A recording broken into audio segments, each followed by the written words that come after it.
Okay, good morning everyone. Welcome to Byju's Exam Prep IAS. This is Shyam Kagodia. Now before I start the discussion, if there is no issue with the sound, can you please give me a thumbs up? Okay, thank you. Thanks a lot. Okay, so done. Yesterday we started with budgeting concept, idea of a budget. What's a budget? Right, basically the term budget is not mentioned, but it's an exercise mentioned in the Constitution, of course. It's an exercise where Government of India will provide for one full financial year, for next financial year, how much money they will spend, how much money they will collect, in which areas they are going to spend the money, from which areas they are going to collect how much money, etc., etc. It's a part of fiscal policy.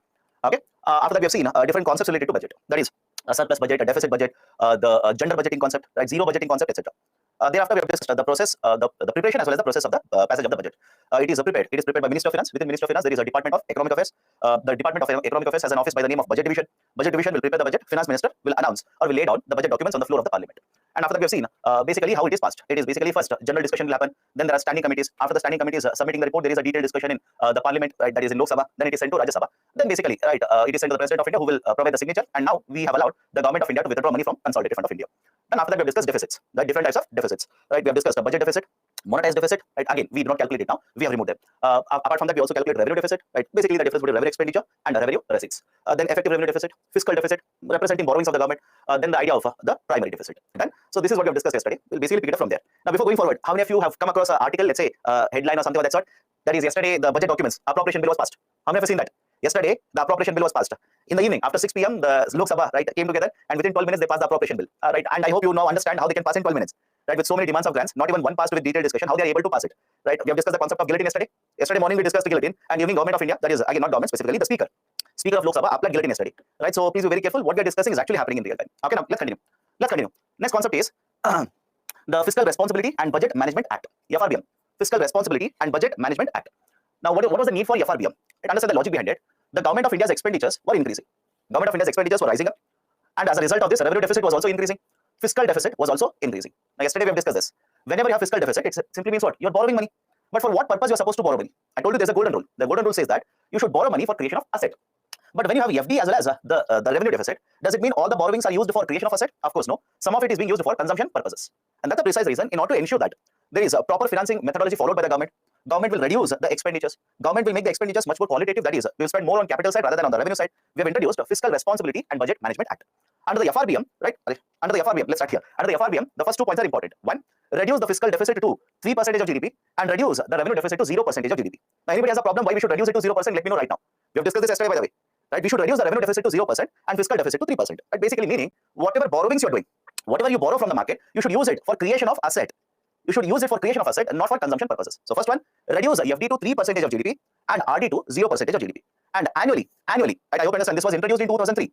The FRBM Act was introduced in 2003, and we set up these targets for 2008 and 9. Again, we have not been able to meet it. Okay, so we announced this in 2003, and we wanted to achieve it by 2008 and 9. So what should be the annual reduction then? What should be the annual reduction? So whatever number you are, you want to reduce it to 0% by 2008 and 9. So annually, how much you should reduce? You should reduce the revenue deficit by 0.5% per year, and the fiscal deficit should be reduced by 0.3% every year. Third one, the deficit should be allowed to exceed the target. That is, let's say 2003. I'll just take a hypothetical example here. Imagine 2003, your fiscal deficit was, let's say 6%, and the revenue deficit was, I'll just arbitrate number here, let's say 4.2%. If these are your numbers for 2004, what you should do? You should reduce the fiscal deficit from 6% to 5.7%. Fiscal deficit target should be kept at 5.7%, and revenue deficit target should be kept at 3.7%. I hope you understand why annual reductions are there here. From 1 year to next year, annual reduction should be done like this, so that by 2008 and 9, RD will be 0% and FD will be 3%. And again, I'm just giving you a hypothetical example. Now have a look at this. What if you're not able to meet these targets? In which circumstances, in which situations, you're not able to meet these targets? You should be given certain freedom there, certain flexibility. Sir, why we are not going to meet these targets? What if you come across pandemic? Let me know. What if there is a global financial crisis? What if there is a third world war? What if you go to war with other country? What if there is, right, let's say a drought-like situation in India? Right, so don't you think in all these cases, you may or may not be in a position to meet 5.7% and 3.7% FD and RD target respectively. So argument was, right, keep these annual targets, but in certain circumstances will allow these deficits, right, to cross, will allow certain flexibility, right? So only in certain circumstances the targets must be allowed to be, right, flexible. Central government should not borrow from Reserve Bank of India. Does it make sense or not? Central government should not be allowed to borrow from Reserve Bank of India, right? Now, what is the way? How can we ensure that? Reserve Bank of India should not purchase, RBI should not purchase government securities directly from the government. RBI should not be allowed to purchase government securities directly from the government. Can RBI purchase government securities from you? Is it allowed? Of course, yes, it is allowed. Can RBI purchase government securities from the bank? Yes. Can RBI purchase government securities from anybody else in the market? Answer is yes, by the way. But RBI will not be allowed to directly purchase government securities from Government of India. Right? That is basically the idea here. Right? So these are certain important provisions of FRBM. In addition to that, under FRBM, government was also made mandatory, or it made mandatory for the government to announce 3 documents. Follow this. It made mandatory for the government to come out with 3 documents every year. One was Macroeconomic Framework Statement, MFS. Second one was a fiscal policy strategy statement, right? FP, SS, and the third one is MTFP, that is a medium-term fiscal policy statement. Let's go one by one. One, macroeconomic framework statement, EMFS. What will be provided under macroeconomic framework statement? Let me ask you a very simple question. I'm pretty sure all of you have at least read something regarding budget announcements done this year. I hope you understand my question. You might have not seen it live, but at least you might have read some announcements are done in the budget regarding the budget. And don't you think out of all the announcements that you have read, one of the announcements by the finance minister will be, we expect the GDP in the next 1 year to grow by this much percentage. Have you come across this? Government of India, as a finance minister, will basically tell you in the next 1 year by how much percentage the economy is expected to grow. Again, it is an estimate. Because you also don't know, I also don't know, and right, as well, finance minister also doesn't know what is going to happen after 6 months. It is just an estimate. But are the estimates given or not? Why do you think government gives an estimate? Because of macroeconomic framework statement. Under macroeconomic framework statement, the government, whenever they come out with the budget, they're supposed to assess what is the situation in the economy, and they're supposed to tell the people, that is to all of us, what could be the growth in the next 1 year. What could be the situation of agriculture sector in next 1 year? What could happen, let's say, in terms of exports, growth in next 1 year, industrial growth in the next 1 year. Again, this is just an estimate. You cannot hold government of India accountable if something happens in the future. It is just an estimate, right? So assess the growth prospect. Statement contains overview of the economy, includes assessment regarding the GDP growth for the next 1 year, right? And monetary management, as well as in what way government will mediate in the market, mediate in the sense, participate in the market, promote growth, etc., etc. Okay, right? So basically, this is first statement, macroeconomic framework statement. Second one, fiscal policy strategy statement. Right? What is the idea of a fiscal policy strategy statement? Out of all the announcements done by the government will announce hundreds of things in the budget. But government of India will have certain themes. Government will say, these are my priority areas. For example, next 1 year, I want to reduce black money. Next 1 year, I want to promote, right, let's say fertilizer sector. Next 1 year, I want to promote financial inclusion. Right? Whenever government will announce these kind of things, can I say these are priority areas for the government? I understand this. These are nothing but priority strategy areas for the government. And under the fiscal policy strategy statement, government of India will identify what are these areas where their focus will be there in the next 1 year. It could be in the form of tax reforms. It could be in the form of improving the quality of expenditure by the government. It could be in the form of, let's say, targeting unemployment rate, etc., etc. Right? So whatever is the strategy area for the government for the next 1 year will be provided in the fiscal policy strategy statement. And the third one, medium-term fiscal policy statement. Now there is a term here, rolling target. There's a term called as a rolling target. Now before understanding all of it, you tell me what do you mean by rolling? Focus only on the term rolling here and tell me what do you mean by rolling? Rolling means what? Continuously changing. All of you agree? Right? Most of you give examples. I rolled over the bed. I rolled over from this. Right? Continuously changing or moving. Right? So what is this idea of a rolling target here? Follow this carefully. You are in the financial year 23.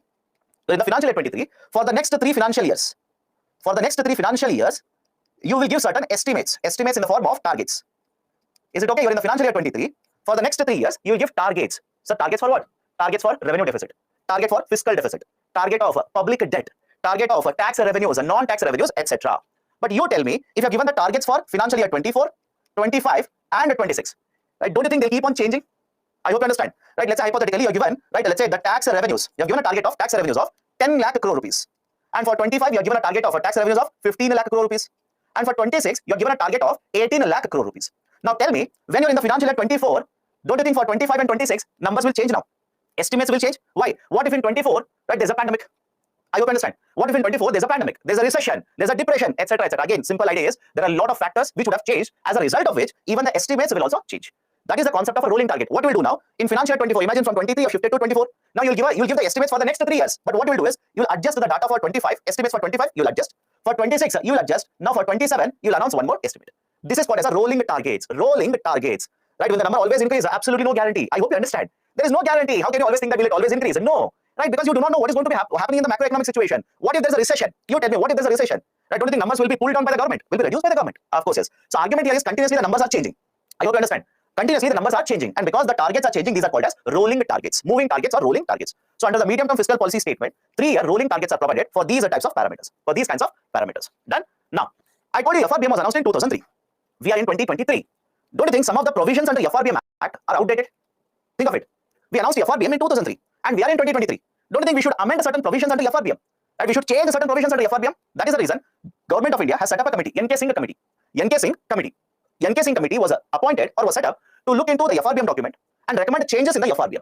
And that's the reason another name for the committee will also be FRBM Review Committee. Do not be confused. Either of the term can be used. You don't be confused. NK Singh Committee, or else it is also referred to as FRBM Review Committee. Right? Why FRBM Review Committee? It was established or it was set up precisely to look into FRBM and recommend changes. Now, what are the important changes which have been recommended by FRBM Review Committee? First point, under the FRBM Act, what was mainly kept as a target? What were the priority targets for FRBM Act? Fiscal deficit and revenue deficit. I hope you remember it. A couple of minutes ago we have discussed. So fiscal deficit and revenue deficit were primary targets. Now, NK Singh Review Committee says, rather than focusing only on FD and RD, now focus on one more parameter here, debt of the government.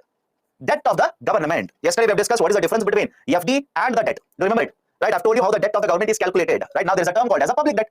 Remember this, there is a term called as a public debt. Whenever you come across a public debt term, it simply means a debt of the central government. Debt of the central government. Please remember this. Public debt means a debt of the central government.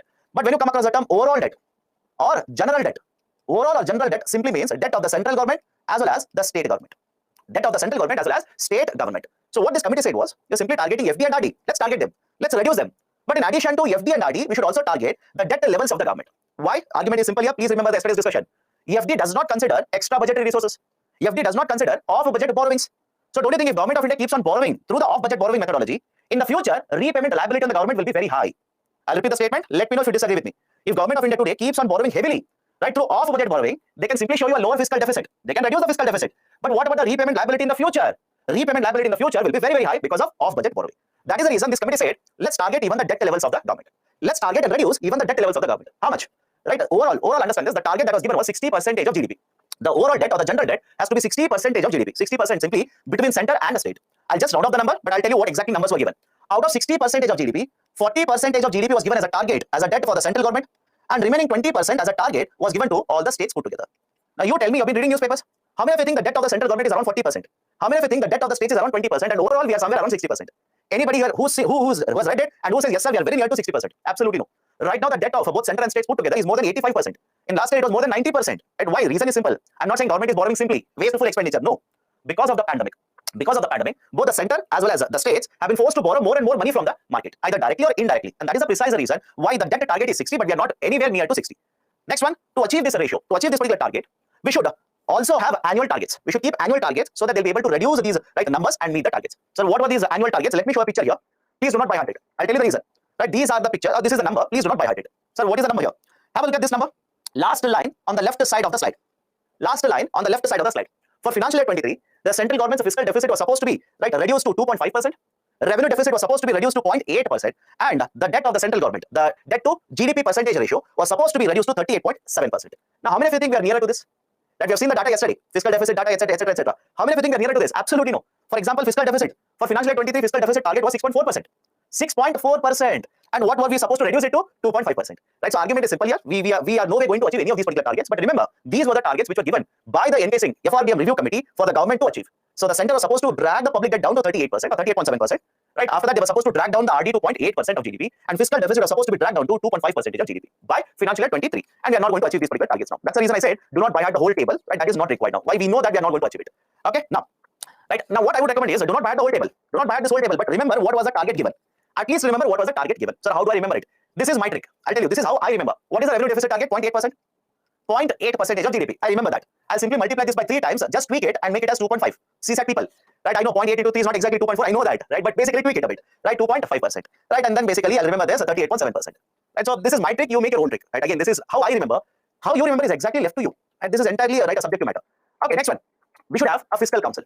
Right? Recommendation is that we have not set it up. What is a fiscal council? It is basically a committee of experts. Right? Government should set up a committee which consists of experts in finance. And what is the role of this council? One, this council will keep on giving advice to Government of India. Advice regarding what? If Government of India's policies will help government to meet FD target or not.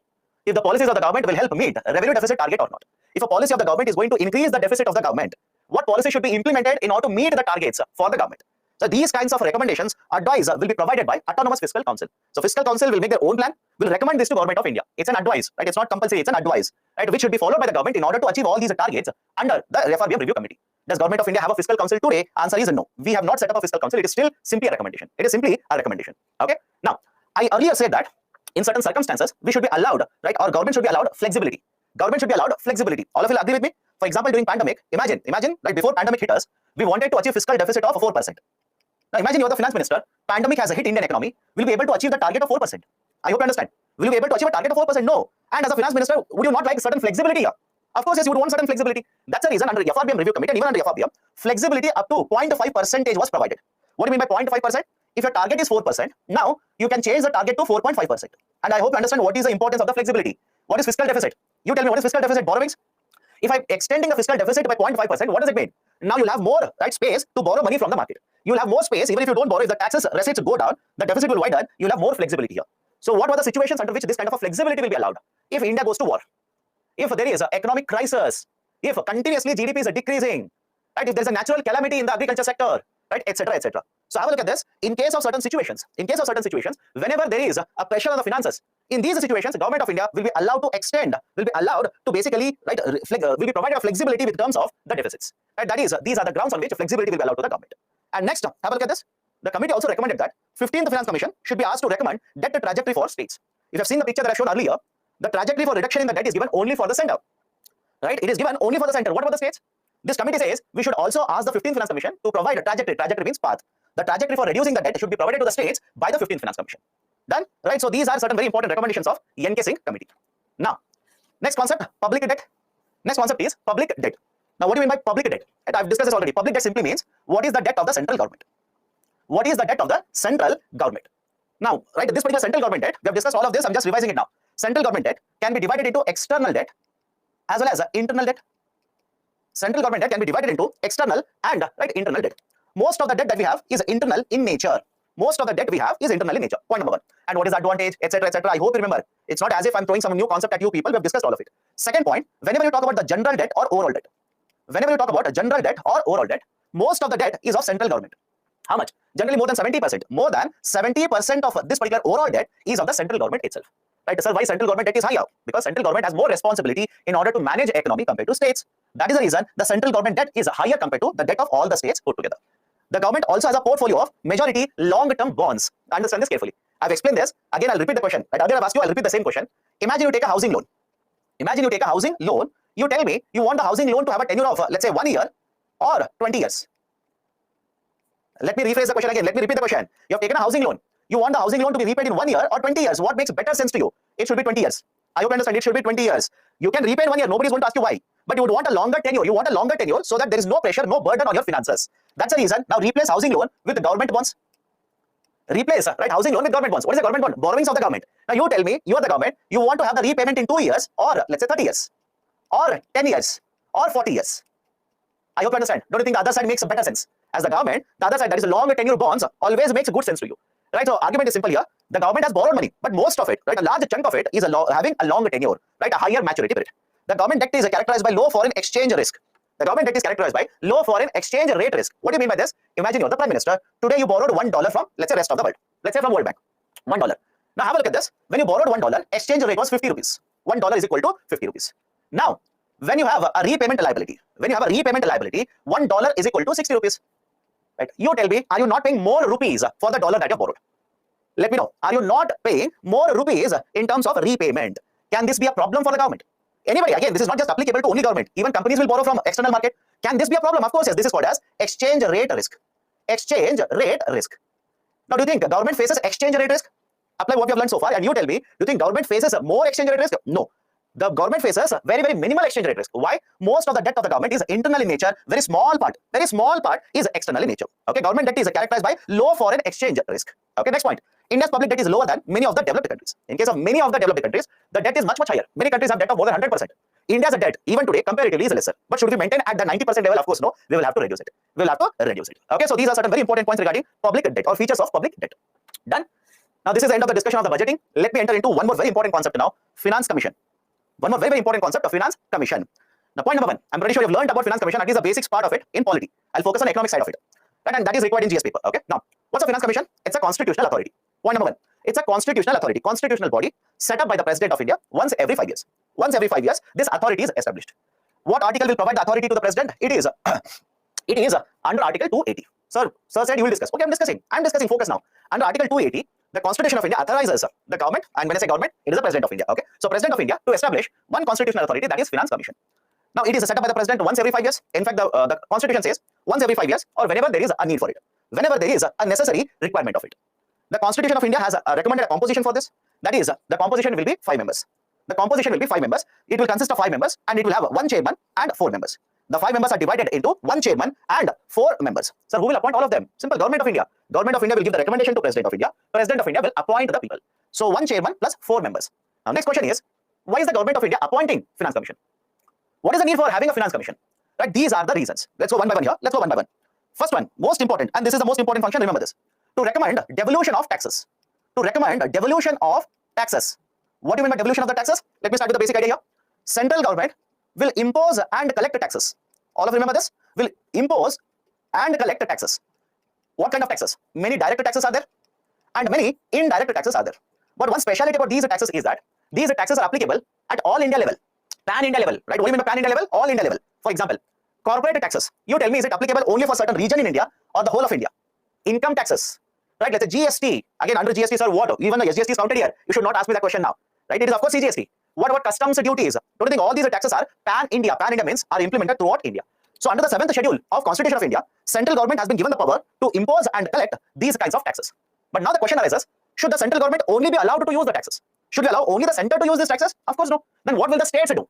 What will the states do? Because please understand this, center will also incur expenditure, states will also spend money. Anybody who is disagreeing with me, let me know. Center will incur expenditure, states will also incur expenditure. So don't you think center should transfer some of the money to the states now? Otherwise, from where will the states get all the money for expenditure? So that is the reason what Constitution of India has provided is, whenever the central government will collect these taxes, whenever the center will collect these taxes, we will basically put them, we'll pool them, pool means collect them in the form of divisible pool. All these collections will be called divisible pool. I'm simply writing divisible pool. In some books they have written divisible pool of taxes. In some books they will write central divisible pool. All are one and the same. They are referring to the same thing but different name. Central divisible pool, only divisible pool, or divisible pool of taxes. Now what will the Finance Commission do? The Finance Commission, based on various parameters, we'll discuss that in some time. The Finance Commission, based on various parameters, will recommend a division of these taxes. That is, how much of these taxes should go to central government and how much of these taxes should go to state government. Done? How much of these should go to central government, how much of these should go to states. Now have a look at this. This is called as vertical devolution. This is referred to as vertical devolution. Any difficulty? This is referred to as a vertical devolution. From the divisible pool, how much will go to the center, how much will go to the states. That formula is called as vertical devolution formula. Now let's say hypothetically, the central divisible pool is 100 crore rupees. Now we have decided 40% of it will go to states. That will become how much? 40 crore rupees. And remaining 60 crore rupees will remain with the central government. Let's assume, just a hypothetical example. Now next function of the Finance Commission will be to recommend out of this 40 crore rupees, how much will go to the state 1, how much will go to state 2, how much will go to the state 3, how much will go to state 4, etc. till 28. This is called as horizontal devolution formula. This is referred to as horizontal devolution. Any problem here? What is vertical devolution? From the central divisible pool, how much will go to the state, how much will go to the states. That is vertical. And right after that, amongst the states, and remember the picture also, automatically you'll understand. Center will be at the top, states will be in the bottom like this, right, or below center. So vertical devolution. And once you have allocated to the states, how much will go to the state 1, state 2, state 3, horizontal devolution like this. So horizontal devolution between the states, vertical devolution between center and the states. This is the most important function of the Finance Commission. Please remember this. This is the most important function of Finance Commission. There are other functions also, but which is the most important Finance Commission? Which is the most important function of the FC? This is the most important function. In what ratio, in what formula we should provide vertical as well as horizontal devolution. Okay, so that is basically the first very important function of the FC. Next one, principles governing granting aid to the states by the center. So have a look at this. This is the central government, and these are the states. From the center to states, money will flow in the form of loan. Money can flow in the form of loan. And another way money can go from the center to state is in the form of grants. It is in the form of grants. And I hope you remember yesterday we have discussed this. What is the difference between a loan and a grant? So one more function of the Finance Commission will be on what basis these grants will be provided by the center.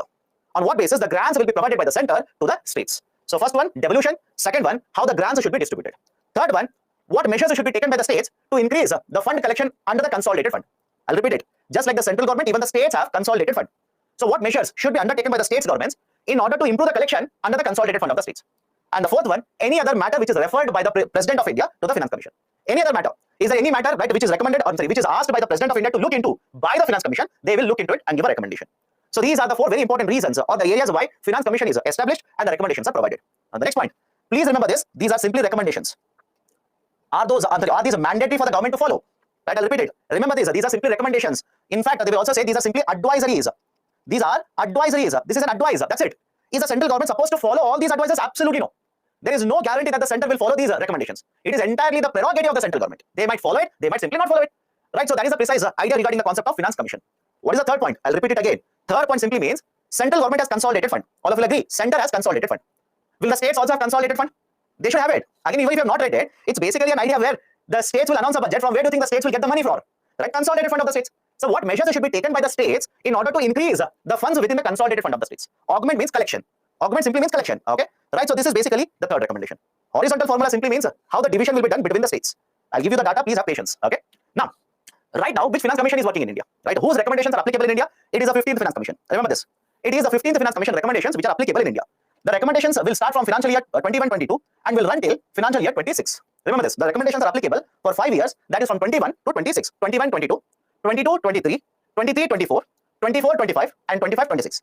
Some of you will be confused now, sir. Why are you reading the years twice? My dear, I'm telling you financial years. I hope you understand. I'm telling you financial years. Right? So it will start from 21-22 and will go until 25-26. Okay, so 5 financial year. So the recommendations of the 15th EFC right now is applicable for 5 financial years like this. But what has been the evolution of a vertical devolution formula over a period of time? Over a period of time, what has been the evolution of vertical devolution formula? From 11th 5-year plan, if you look at it, in the 11th 5-year plan, the recommendation was 29.5%. In the 11th FC, recommendation was 29.5%. What is the meaning of 29.5%? Have a look at this. Out of whatever is the divisible pool of taxes, the vertical devolution will mean that 29.5% will go to the states and remaining 70.5% will remain with the center. Any problem with this? Please do let me know right now. What is this 29.5%? 29.5% of central divisible pool will go to all the states and remaining 70.5% will remain with central government. Over a period of time, it has kept on increasing. Over a period of time, it has kept on increasing. Right, the 12th Finance Commission increased it to 13.5%. 13th Finance Commission further increased it to 32%. 14th Finance Commission increased it from 32% to 42%. And 15th Finance Commission has adjusted it. I will use the term adjusted. Many of you look at it and say, sir, it has reduced. I will use the term adjusted. Why? I'll tell you. Right, the Finance Commission simply says, in the 14th Finance Commission, the allocation was 42%. But how many states were there in India? Let me know. How many states were there in India when 14th Finance Commission was given or had given recommendation? 29 states. Now, when 15th Finance Commission is giving you recommendations, how many states are there in India? The number of states, has it come down? I hope you understand. Has the number of states actually come down? Of course, yes. So we wanted to keep it at 42, but because the number of states has come down and one state has become a union territory and union territory's finances will come under the central government. So what I will basically do is I will adjust it. Right? What I'll do is I will simply adjust it to 41%. I will simply adjust it to 41%. Is it okay? I hope you understand. I'll simply adjust it to 41%. This is right the recommendation of vertical devolution given by Finance Commission. And whenever I say central divisible pool here, please remember the next point as well. We have discussed this, but just a reminder here. Can the cesses and surcharges collected by the central government be part of central divisible pool? Let me know. Can the cesses and surcharges be part of central divisible pool? No, it is entirely the prerogative. It is the decision of the central government, right? So if the central government says, okay, I will keep the cess as a part of divisible pool, it is the decision. If central government says, no, I will not keep this cess in the central divisible pool, then it will not be used as a part of central divisible pool. It is entirely the prerogative of the central government to decide whether the cesses and surcharges collected will be part or not a part of central divisible pool. And point number 2 here, 15th Finance Commission, I said, has allocated 41% vertical devolution. How many of you think the central government is fixing or basically is following this 41% formula? Let me see. Because it was there in the current affairs. You don't trust me? Check in the Google later. It was there in the current affairs. Right? There is no compulsion on the center. I hope you understand. There is no compulsion on the center. Central government says we will look into it. We will provide certain vertical devolution, but there is no compulsion. And if you check in the last couple of years, the vertical devolution, that is how much devolution is being done by the central government, it is somewhere around 30%. I hope you understand. It is somewhere around 30%, not even 40%. It is somewhere around 30%. Why? These are advisories in nature. These are not binding on the government. These are advisories in the nature. Okay. So this is 15th Finance Commission vertical devolution formula. Vertical devolution formula. Now, please have a look at it. Do not buy at the table. I hope you understand. Do not buy at this table. Right? Many of you will look at the table and say, okay, one more table to buy at. I will not challenge you. I know you'll sit for 2 months and buy at it. I will not challenge it. But please understand, this is just last 4 Finance Commission. Right? Some of you might be thinking, yes, sir, I will do it. Right? Yes, we can. I will buy at it. I've just given a table of last 4 Finance Commission. But do you think only 4 Finance Commissions were set up in India? We have 15 Finance Commission. So you can imagine what will be the length of the table and how many parameters will be there, etc., etc., etc. So do not buy heart this particular table. Not necessary. I will tell you what to remember. Please remember the last column. That's it. Please remember the last column. Focus only on that. And just to be cautious, just to be much more cautious, just try and make a comparison between 14 and 50 if anything has changed. If anything has changed, just focus on that. This will be more than sufficient for UPSC. Trust me on this. Otherwise, right, you can check last 20 years question paper. Show me where a question of this nature has been asked, where all the 15 Finance Commissions were required. That's the reason. Do not complicate it. Just keep it simple. So 15 Finance Commission, one is a vertical devolution. Second one should be horizontal devolution. What are the parameters on which horizontal devolution recommendation has been provided? There are 6 parameters. 1, 2, 3, 4, 5 and 6. There are 6 parameters like this. Now, within these particular 6 parameters, right, remember one which has been given the highest weightage. In fact, I recommended remember all the 6. And remember, try to remember them either in ascending order or descending order so that you already know if a question is asked, you will easily solve it. So the one which has been given the highest weightage is income distance. Now, many of you ask me, sir, what is income distance? My answer to that is, don't worry, simply by heart. Otherwise, I know many of you, okay, started. So define income distance. Define, tell me. Here is the definition. And let me know whether UPSC will ask you this.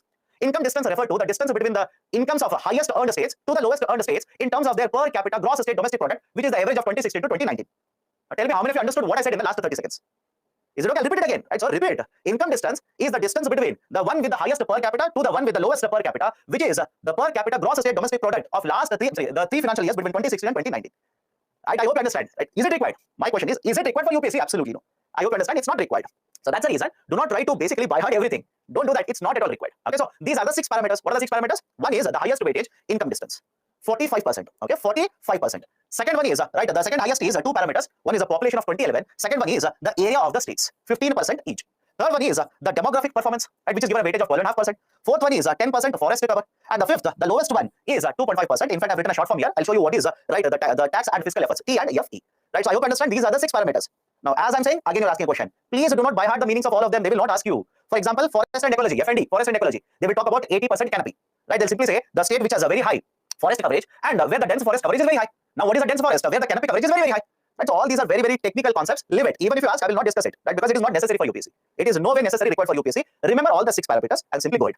Okay, simply go it. Now, in fact, I've given you one more table. I'll go back to previous slide, don't worry. In fact, I've given you one more table. Have a look at this. Right? 45%, 15%, 15%, 12.5%, 10%, 2.5%. Total, it has to be 100%. Right? So what is the full form of T and FE? Right? It is there here. It is there here. F and E. It is there here. Everything is there in the slide. Please have a look at it. Now, what is the use of all of them? And some of you are asking a question. What is the use of all of it? I will show you a calculation. Is it needed for UPSC? Absolutely no. This calculation is not at all needed for UPSC. But focus on the table here. Focus on the table here. Let's say hypothetically. Can you understand the term hypothetically? Let me know. Right? Let's say hypothetically.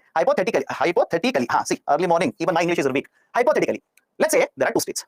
Okay? Let's say there are 2 states. And there are only 2 parameters. Right? I want to make it easier for you to understand. I can take 6 parameters. I can take 8 parameters. Give a very, very lengthy calculation. You'll be confused by the second calculation. So let's make it easier. Let's imagine only 2 states are there. And let's say there are only 2 parameters which are considered in horizontal devolution formula. State 1, state 2. And the 2 parameters are population and area. So in a horizontal devolution formula, if there are only 2 parameters, the total weightage has to be 100%. Imagine I've given a weightage of 40% for population and 60% for area. Now what is the use of it? What is the use of it? Let's try and understand it. Let's say total transfer. Transfer here means devolution. Transfer here is devolution. Let's say total devolution from center to states, tax devolution is 100 crore rupees. 100 crore. So how did you arrive at 100 crore rupees? Based on vertical devolution. Now how this 100 crore will be divided between state 1 and state 2. So how much is the weightage given for population? Weightage given for population is 40%, which means out of 100 crore rupees, 40 crore rupees will be decided based on the population. Second one, area. Area is given a weightage of how much? 60%. So remaining 60 crore rupees will be distributed to the states based on their area. Now how much of this, right, the population will go to state 1, state 2. How much of this 60 crore, that is for area, will go to state 1 and state 2. Let's start. Population in state 1, let's say, is 30% of the total population. Okay, 30% of total. Obviously, the opposite side, that is corollary to this, 70% should be in the state 2. So now we will take the population allocation of 40 crore rupees, divide this 40 crore rupees into 30% and 70%. Is the calculation okay with all of you? Right, this is how population will determine how much funds will go to state 1, state 2, state 3, etc. Now take how much is allocated for area. 60 crore rupees is allocated for area. And let's say state 1 has an area of 20% and state 2 has a remaining area, that is 80%. Now divide the 60 crore into 20% and 80%. Look at the numbers, you'll automatically understand. Look at the numbers, you'll automatically understand. Now does it make sense or not? 70% of what? 70% of the total population. I'm dividing the whole population in India into 2 states because only 2 states are there. Right, so 30% population is there in state 1, 70% of total population is there in state 2. So I will divide the population 40 crore rupees like this and area 60 crore rupees like this. Does it make sense to you? How weightages are used? Does it make sense or not? Let me know now. And again, don't complicate it. So show me for 6 parameters. Not needed. Not at all needed. Right? Check any book that you want. You can check any book. Use it for UPSC. Tell me if any one of the books has given you this calculation. They will never give it. Only for optional paper. Only for optional paper, all these are required. Right? So argument is simple here. 6 parameters are there. Right? I'm sorry. 6 parameters are there. Right? For the 15th Finance Commission. And based on these 6 parameters, weightages are given. And whatever is the weightages, whatever is the tax devolution to the states, that will be divided based on these weightages. Now, out of that, how much will go to state 1, state 2, state 3? Again, their weightages. That is, the states' numbers are taken into consideration. Is it compulsory to make it on based on devolution formula? Of course, yes. Otherwise, on what basis will you decide? You tell me. I hope you understand. Otherwise, on what basis will you decide how to divide it between state 1 to state 2? Gujarat will say, I'm an industrial state, give me more. Right? In fact, they will say, give me everything. Maharashtra will not say quite. They will also say, give me everything. Then Tamil Nadu and Karnataka will say, right, this is stepmotherly treatment. You are not giving us anything, etc., etc. So there has to be a parameter, no? There has to be a parameter. On what basis will divide it? Based on a formula. But again, is there criticism for this formula? Of course, yes. Now please have a look at the formula and let me know. Right? Please have a look at the formula and let me know. Is it okay if I say a state which has more population automatically will get more funds under population category? Let me know.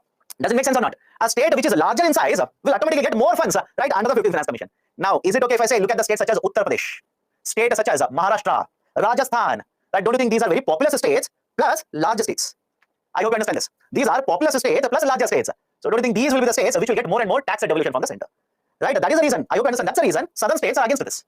Right? The states from southern India, right, are against this. Why? Right? They'll simply say our size is comparatively smaller. For example, look at Kerala. Look at Kerala. It is like a strip like this, vertical strip. Right? So their argument is, Arey Baba, our state's size is very small, so we will get peanuts. What about our population? The southern states will argue that we implemented population control measures. I hope you understand.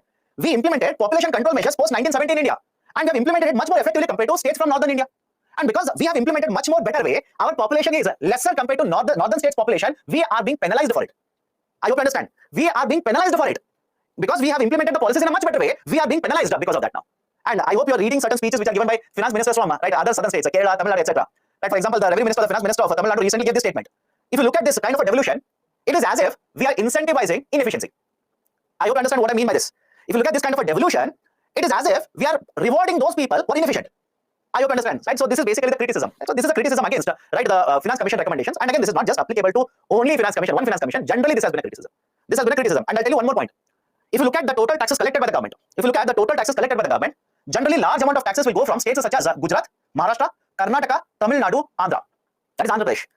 Now, when it is the question of giving back, when it is the question of allocating funds through the tax devolution, these states, that is, let's say Karnataka, Tamil Nadu, Andhra, will not be in the top. These will be below top. Right? Don't you think the ministers from the states will oppose it? Right? Their argument is, we lead, we are in the front in terms of contributing money. In terms of taxation, we are in the front. But when it is a question of distribution of the taxes like this, we are pushed back.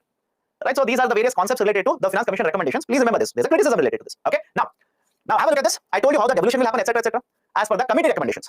If the government will stick to it, as per the committee recommendation, in 5 years, 21 to 26, the total amount of funds that will go to the states will be 52 lakh crore rupees. I repeat, if the government of India sticks to the recommendations, exact numbers of recommendations which are given by 15th FC, in 5 years, that is from 21 to 26, the total amount of funds which will go from the center to states will be 52 lakh crore rupees. Total transfers. But these transfers are further divided into two parts. These transfers are divided into two parts. So by two parts. Do you remember this? One is the tax devolution formula. The first very important recommendation of 15th FC or for that matter any FC is what? Tax devolution. But in addition to tax devolution, there is also grant which is provided by the center to states. So the 15th FC has recommended totaling of 10 lakh crore rupee worth of grants. I'll give you examples simply by them. Totaling 10 lakh crore rupee worth of grants to the states. And the devolution, if the government will stick to 41% and estimates will hold on. Estimates, it's all estimates. If the estimates will stick to, right, or will be the same, then the total amount of taxes collected by the center in the divisible pool will be 135 lakh. Right, the total taxes collected will be 135. But cesses, surcharges, etc. will be deducted. The divisible pool will come down to 103 lakh rupees. And from this 103 lakh rupees, if I calculate 41%, it will turn out to be 42 lakh crore rupees. So as per the estimates given by the Finance Commission, in the next 5 years, from the divisible pool, right, from the divisible pool, around 42 lakh crore will go to the states, and 10 more lakh will be given in the form of grants. These are the recommendations given by the 15th FC. Now, is it guaranteed that exactly 52.3 lakh crore will go to the states? Absolutely no. Absolutely no. Is it guaranteed? Of course no. Why? First and foremost, this is an estimate. I hope you understand. This is just an estimate. Finance Commission says, based on various parameters, we feel in the next 5 years, total tax collection will be 135. Any guarantee? Let me know. Any guarantee? Of course no. Right? There's absolutely no guarantee here. So if everything happens as per the calculation of 15th FC, the center will allocate 41%, which is turning out to be around 42 lakh crore rupees, and grants worth 10 lakh crore has been recommended. Totally will be 52 lakh crore rupees. Done. These are the recommendations of 15th FC. I'll repeat it again. The central government will decide whether they want to follow it verbatim or they want to change it. There is no compulsion on the central government. Absolutely no compulsion. Okay, now, what type of grants have been recommended? Right? What type of grants have been recommended? One, revenue deficit grant. Revenue deficit grant of 2.9 lakh crore rupees for 17 states. Now, follow this. This is slightly technical. Sir, what do you mean by revenue deficit grant? Let's say there is a state 1 and state 2. One state or state 1, state 2. Both the states will announce a budget. All of you agree? Both the states will announce budget. But how many of you think that both the states will have same revenue generation capacity? Let me know. How many of you think that both the states will have same potential to generate revenues? States, just like the center, will have revenue deficit. I hope you understand. Yes, one will have revenue deficit. Yes, two will also have revenue deficit. Nothing new. Even the union has RD. But don't you think if I give you an example here, let's say this is Assam or Sikkim for that matter, and this is, let's say, Maharashtra. Tell me which side of the example, right, which state or which side has lower revenue generation capacity? All of you agree this side? Anybody has a problem with this? Let me know. Or yes, one. State 1 has a lower potential to generate revenues. My dear, please re-evaluate. Please re-evaluate. You think the state of Maharashtra compared to Sikkim has a lower capacity to generate revenues? How? Right, it has to be S2. It has to be S2. Okay, so it has to be on the other side. Now, don't you think, understand this, don't you think central government should provide more support to S2? Again, the idea of equity. I hope you understand. Again, the idea of equity. Right, S1 has more revenue generation capacity. They can generate revenues. But what about S2? They have a weaker capacity. Don't you want to provide more grants to the S2 then? Don't you want to provide more assistance to S2? Answer is yes. Right, that is the reason some of the states will be identified by the Finance Commission, and Finance Commission has recommended 2.9 lakh crore rupees for 5 years. 2.9 lakh crore rupees in the form of revenue deficit grant. That is, the states are incurring revenue deficit, but their capacity to generate incomes is very weak. So what I will do is I will provide more assistance to them in the form of revenue deficit grant. Next one, sector specific grants. You will provide assistance for development of sectors. For example, development of judiciary, development of agriculture sector, development and maintenance of roads, etc. So there are 8 sectors which have been identified. Right, 8 sectors which have been identified, and for these 8 sectors, in 5 years, 1.3 lakh crore rupee worth of funds will be provided. And again, these are grants. Please understand, these are grants, not loans. These are grants. Okay, so that is second type of a grant. Third type, state-specific grant. Certain states will be identified, and for the development of these states, for any type of a project, grants will be provided by the center. How much? 49,599 crore rupees. 49,599 crore rupees. Right, state-specific grants have been recommended. Next, local bodies. Sir, what do you mean by local bodies? Panchayats. I'm pretty sure you've read in polity, right? Gram Sabha, Panchayat, etc., etc. For the local bodies, 4.3 lakh crore worth of grants will be provided based on the recommendation of 15th FC. And finally, for disaster management, 1.6 lakh crore rupee worth of funds have been provided under the form of grants. Right? So these are the different types of grants which the 15th FC, right? 15th FC has recommended. So should we by heart it? My recommendation is by heart it. My recommendation, at least 2 or 3. At least 2 or 3, because if suddenly a question is asked on the recommendations of 15th FC, you should know certain exact numbers. Right, so at least 2 or 3, just try to buy it, and overall you can simply say more than 10 lakh crore worth of grants have been recommended by 15th FC, which will be transferred from the center to the states. Right, within the 10 lakh crore, 1 or 2 you mentioned, the evaluator will understand that, okay, you know remaining also. Okay, so these are different types of grants which will be provided by 15th, recommended by 15th FC to the states. Next, what about the fiscal roadmap? What about the financial recommendations? Right, first one, the states as well as the center should stick to the debt levels which are recommended under FRBM. Why this has been recommended, please understand. Right, do you remember one of the terms of reference? One of the terms of reference is any other matter referred to the Finance Commission. Do you remember it or not? I've listed 4 terms of references. And the 4th term of reference was any other matter referred to the Finance Commission. And before that, we discussed the N.K. Singh Review Committee. And what was one of the recommendation of N.K. Singh Review Committee? I have recommended the debt level for the center. From 1 year to next year, how the debt has to be reduced. I have recommended it to center. What about the states? N.K. Singh Review Committee recommended that 15th Finance Commission should be asked to do that. Right, 15th FC should be asked to 15th FC should be asked to give the debt trajectory for the states. That is one of the other areas which has been referred to the Finance Commission. So what has the Finance Commission recommended? And by the way, please remember, I have not written it. 15th Finance Commission chairman is Mr. N.K. Singh again. 15th Finance Commission chairman is N.K. Singh only. Okay, I have not written, but please make a note of it. The states and center, right, they already have certain numbers to meet, targets to meet under FRBM. And I hope you know this. We have discussed FRBM. Right, so under FRBM, there are targets. Let them follow those targets itself. I will not give separate targets. And the reason that commission said we will not give targets is the commission realized that even if they give targets, this was basically during the pandemic period. Right, you're supposed to implement during pandemic. Don't you think there is so much of uncertainty in the economy? There is, right, the uncertainty, volatility in the economy. So even if I will give a recommendation. What is the guarantee that the states will be able to meet because of pandemic, because of the recession, etc.? That's the reason the Finance Commission recommended that let the states follow whatever is there in the FRBM. Let them simply follow the FRBM itself. Full disclosure as well as elimination of extra budgetary borrowings. Did we discuss this or not yesterday? Let me know. Last part of the discussion yesterday, somewhere around 9:15 to 9:20, we were discussing this only. That is, central government under the concept of extra budgetary resources follows off-budget borrowing. And the problem with off-budget borrowing is what? The fiscal deficit doesn't count it. Right? When you calculate fiscal deficit, we are not counting off-budget borrowing, which means government is not giving you a correct number of its liability. Right? Government is not giving you a clear picture of its liability. There is no transparency. So what should we do then? Try to do away with one off-budget borrowings. Whatever extra budgetary resources practices you have, do away with it. But immediately you can't do it. I hope you understand. Tomorrow itself, government cannot simply announce we will do away with the extra budgetary resources. That's the reason. First point is, whatever is your borrowing in the form of, let's say, extra budgetary resources, disclose it. Have a look at this. Simply disclose it now. Whatever is your borrowing, simply disclose. And then, over a period of time, simply eliminate the practice of extra budgetary resources. Right, and next one, set up a panel which will provide recommendation for having a very good financial management system. Set up a panel, set up a committee which will recommend to you, right, the ways or let's say what kind of technology you can use to have a very good financial management system. Now, many of you will ask me, sir, what is the meaning of a sound public financial management system? I'll give a very simple example here. Follow this carefully. Right now, Government of India uses an app-based software by the name of Public Financial Management System. Public Financial Management System, PFMS. Public Financial Management System. Very, very famous now. Right, PFMS. So, what is the PFMS? Within Government of India, there is an authority, CGA. Right, there is an authority, CGA. This PFMS has been developed by CGA itself. Now, what is the use of the Public Financial Management System? Let me start with a very simple example here. Time is around 7:25. Imagine you are the Prime Minister now. You are Prime Minister. You want to find out right now how much money you had allocated for various schemes. How much of it has gone to state 1, state 2, state 3, state 4. Now, understand this carefully. If you want to find all this information, can we do it easily by looking at all the documents? How many of you think that we should go through documents from one ministry to another ministry to another ministry, right? Keep on taking the numbers, use calculator, right? Keep on hitting calculator and get the data. Is it easy? Of course no. But you need that data. I hope you understand, for policy making, to understand how the schemes are working, to find out whether the states are getting the funds or not. You need all of this data. So what we have done is, we have introduced a new system, Public Financial Management System. It's a software, simply a software.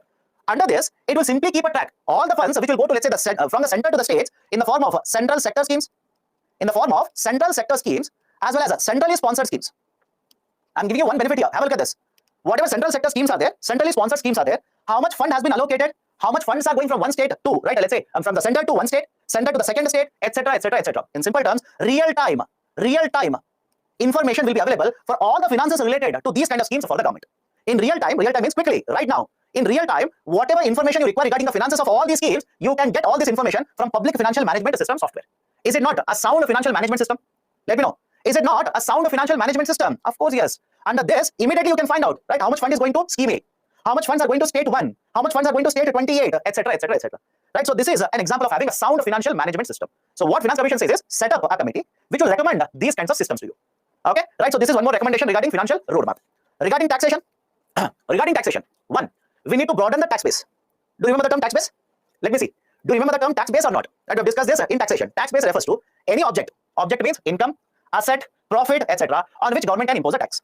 So how do you increase the taxes? How do you increase the amount of taxes you are going to collect? Widen the tax base. Okay, widen the tax base.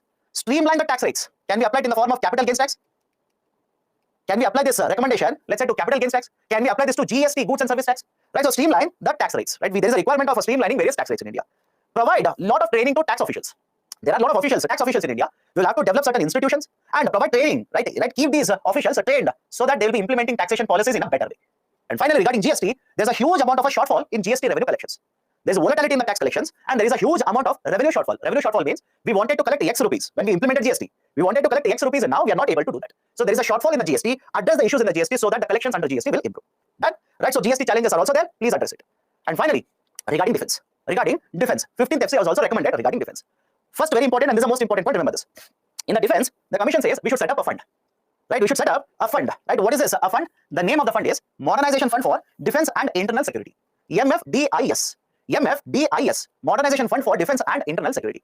In Hindi, the same fund is referred to as Rashtriya Suraksha Naivedyam Kosh. So set up a fund and keep money in the fund. You will ask me, sir, from where the money will come for this fund? The committee says, or the commission says, the fund can be transferred from the Consolidated Fund of India. From the Consolidated Fund of India, funds can be transferred. Second, let's say there is a defense land. Let's say there is a defense land. And this defense land is given on a rental basis, a lease basis to a state government. It happens, by the way. It happens. You may not know it, but it happens. There is a defense land. Let's say we have given it on lease basis to any other government. You will collect money, transfer the money into the fund. Imagine there is an asset within the defense ministry. There is a manufacturing facility, or there is a company owned by the defense ministry, and we will sell off this asset. I will simply sell off this asset. Then whatever funds are collected, transfer it to MFDIS. Done? So there are different ways through which you can collect the funds and keep it under MFDIS or Rashtriya Suraksha Naivedyam Kosh. Now, what will be the usage of the funds? How will you use these funds? One, you can modernize defense services in India. You can use these funds to modernize defense services. Second, you can also modernize state police arms or state police force or central police forces, etc. But who will identify which police force has to be modernized? It will be identified by Ministry of Home Affairs. MHA stands for Ministry of Home Affairs. A small component within this MFDIS, a small portion of it, can be kept aside in the form of welfare fund, and we will use this welfare fund for our soldiers as well as paramilitary personnel. Right, so this is one more recommendation which has been given by 15th FC in terms of promotion of defense services in India. Done? So all these are the recommendations. Any issues, let me know now. What is the streamlining of the tax rate? Streamlining means you'll have to rationalize. And we have discussed all of it. Right? You people are behaving as if I'm throwing these numbers for the first time at you people. Did we discuss GST? Let me know. Did we discuss GST? Now tell me, is there a requirement of streamlining GST rates? Is there a requirement of streamlining, rationalizing GST rates? Right, I told you there is a 5%, 12%, 18%, 28%. I told you 12 and 18% should be merged. Now there is a concern over loss of revenues. I told you there is a recommendation of NIPFP. Now you're not revised. You'll ask me what is NIPFP, which means you're not revising. Please revise. Right, you're not revising. It simply means that. Okay, so that is basically the idea for streamlining. And did I discuss streamlining even in the context of capital gains tax? Of course, yes. There's a requirement of streamlining even in capital gains tax. Okay. Last point. What is this last point? Whatever funds are there in MFDIS, small part of it, keep it on the side. Use it for providing welfare. Right, our defense personnel is there. Right, our paramilitary personnel, that is part of defense only. Right, we should provide certain welfare services to these kinds of personnel. That is basically the idea. Okay. Done. So this is a discussion regarding the concept of the finance commission as well as the concept related to the budgeting. Tell about state borrowings. What do you want to know about state borrowings? It will vary from one state to another state. That's the reason I generally tell the students, do not worry about what state governments do. Very rarely, the UPSC will ask you a question on a state. Very rarely. And that will be asked because that news will be predominantly in the, or that something policy will be predominantly in the newspaper. Right? That's the reason. Okay. Ministry of Home Affairs is MHA? Yes. MHA is Ministry of Home Affairs. What's the tenure of allocating funds under 15th FC for the states? 21 to 26. 21 to 26. Now, let's solve the questions. And then we'll take the break.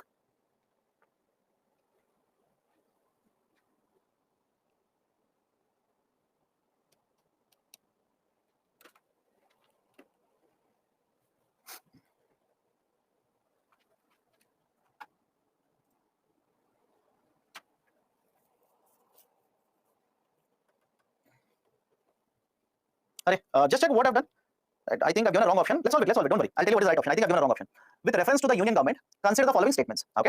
The Department of Revenue is responsible for the preparation of union budget that is presented to the Parliament. It's wrong. On the face of it itself is wrong. Why? It is the Department of Economic Affairs, DA, not the Department of Revenue. No amount can be withdrawn from the Consolidated Fund of India without authorization of the Parliament of India. Right statement. All the disbursements made from the public account also need authorization from the Parliament of India. No, this is wrong. Right. So the right option is C. Just check what option I've given. I've given option C or option B. I think by mistake I gave option B. My mistake. Okay, my mistake. Okay, so option C is the right one. Option C. Right, second statement is correct. Public account, I've told you this yesterday. You don't require any approval of the Parliament. You can withdraw at any point of time, but that's your liability. Okay, next.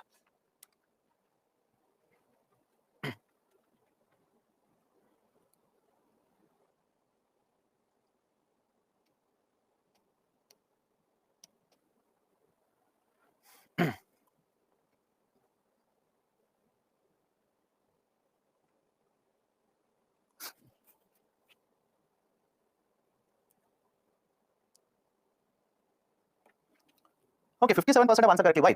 There has been a persistent deficit budget year after year. Which of the following actions can be taken by the government to reduce the deficit? Let's start. Reducing the revenue expenditure. If you reduce the revenue expenditure, will the deficit come down? Of course, yes. Introduce a new welfare schemes. Exactly opposite to the first one. Wrong. Right. Third one, rationalize the subsidy. Rationalize means, right, I'll give a very simple example. Let me ask you a question here.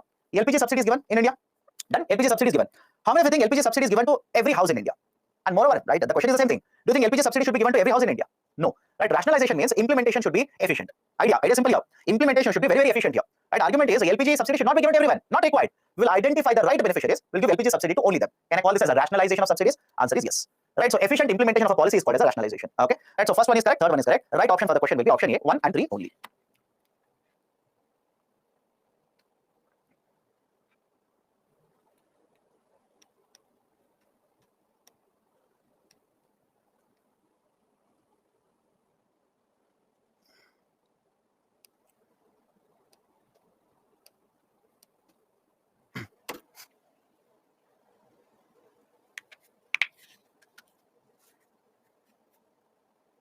Okay, 40% of answer correctly. Why? We have discussed this, right?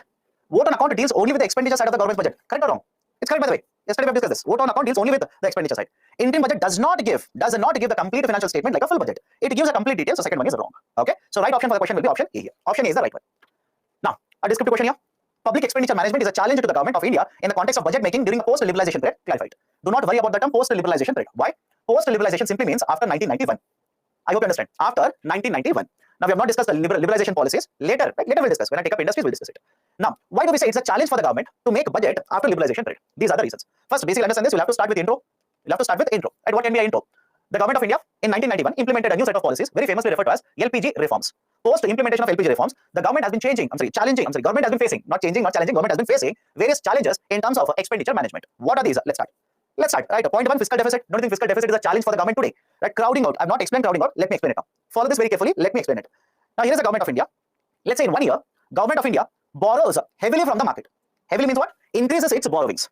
A simple question to all of you. Think of it. If government of India increases its borrowings, what will happen to the rate of interest in the market? Tell me. What will happen to the rate of interest in the market? What does your mind say regarding rate of interest? So how does the government borrowing affect rate of interest? Government will issue a bond, borrow more money. So as a result of this, what will happen to rate of interest in the market? Rate of interest in the market automatically will go up. Now, if the rate of interest keeps on increasing like this, what will happen to corporate borrowings? Tell me, what will happen to corporate borrowings? That is, a company also wants to issue bond. Company wants to issue a bond and wants to borrow. Now, if corporate borrowings are scheduled, government of India increases its borrowings, rate of interest will go up in the market. Don't you think it will negatively affect the borrowings of corporates? Is the logic okay? It will basically affect the borrowings of corporates. If you are a company, sorry, it is very difficult. It's not difficult. We have discussed all of it. Right? It's difficult because you don't revise. Let me put it in a simple example. You want to issue a bond in the market and want to borrow. And you wanted to borrow, let's say 6%. Why? Rate of interest in the market is around 6%. Now, before you go to the market, government will come to the market, issue a lot of bonds. Now, don't you think the investor, when they know that a lot of bonds are coming into the market, they would demand higher rate of interest? You tell me. Does it make sense or not? The people who are going to give you money, they know that you are also right in the line to borrow. Government is also borrowing, and they are borrowing huge amount of money. You want to lend money. Will you charge a low rate of interest or a higher rate of interest? What does make sense to you? So everybody wants to take a loan. I will charge 0% rate of interest. Then, my dear, don't get into finances. Simple. Don't get to finances. Will you charge 6% now? Of course, no. You will charge 7%. You will charge 8%. What will happen to rate of interest? Goes up. Right? It goes up. And when rate of interest will go up, a corporate sector borrower, a company will simply feel, okay, this is very high rate of interest. I cannot manage all of it. I cannot simply manage with so much high rate of interest. Don't you think the borrowings will go down? Borrowings will go down. Right? It's simply like a crowd is there. Crowd means people. Right? A crowd is there. Right? In the crowd, corporate borrowers are also there. Government is also there. Because government has increased the borrowings, the corporate borrowers will move away. Rather than borrowing, they will move away. Can I call this as a crowding out? I hope you understand why this is called as a crowding out. Right? Imagine a picture. Just imagine a picture. Government is also there. A lot of private sector companies are there. Government will start borrowing more and more. Interest rates will go up. Corporate sector will feel the burden of higher interest rate. They will reduce their borrowing. They will move away from borrowing. Crowding out. Right? Crowding out is also a problem. Why? Government wants private sector to invest more. But government is also borrowing more. Right? So on one side, government has to borrow to take care of expenditure. But if government borrows more, private sector will crowd out. That is a challenge for the government. Challenges of globalization, that is basically the global shock. Right? I'll give a very simple example. Fertilizer subsidy. Have you people been reading regarding fertilizers in India or not? Fertilizer subsidies. Government in the last 2 years has spent a lot of money on the fertilizers. Right? Why? Russia-Ukraine war. Two countries are fighting. The cost of gas has become high. They are fighting. Urea cost has become higher. At certain inputs, you require nitrogen, phosphorus, right, etc. to manufacture these fertilizer. Price of those has increased. Now, if government of India sits quiet, doesn't do anything. Government of India doesn't do anything. Let's say they will simply sit quiet. Don't you think the fertilizer prices on farmers will be very high? I hope you understand. Right? Don't you think government of India sits quiet? The fertilizer prices on the farmers will become very high. So what will the government do? Government will intervene, provide a lot of subsidies to the fertilizer companies, and control the market prices. As a result of this, what will happen to revenue deficit? What will happen to fiscal deficit? They will balloon. They will increase. Okay. Tax net is very narrow. That is, the tax base is narrow in India. Right? A lot of companies are avoiding taxes.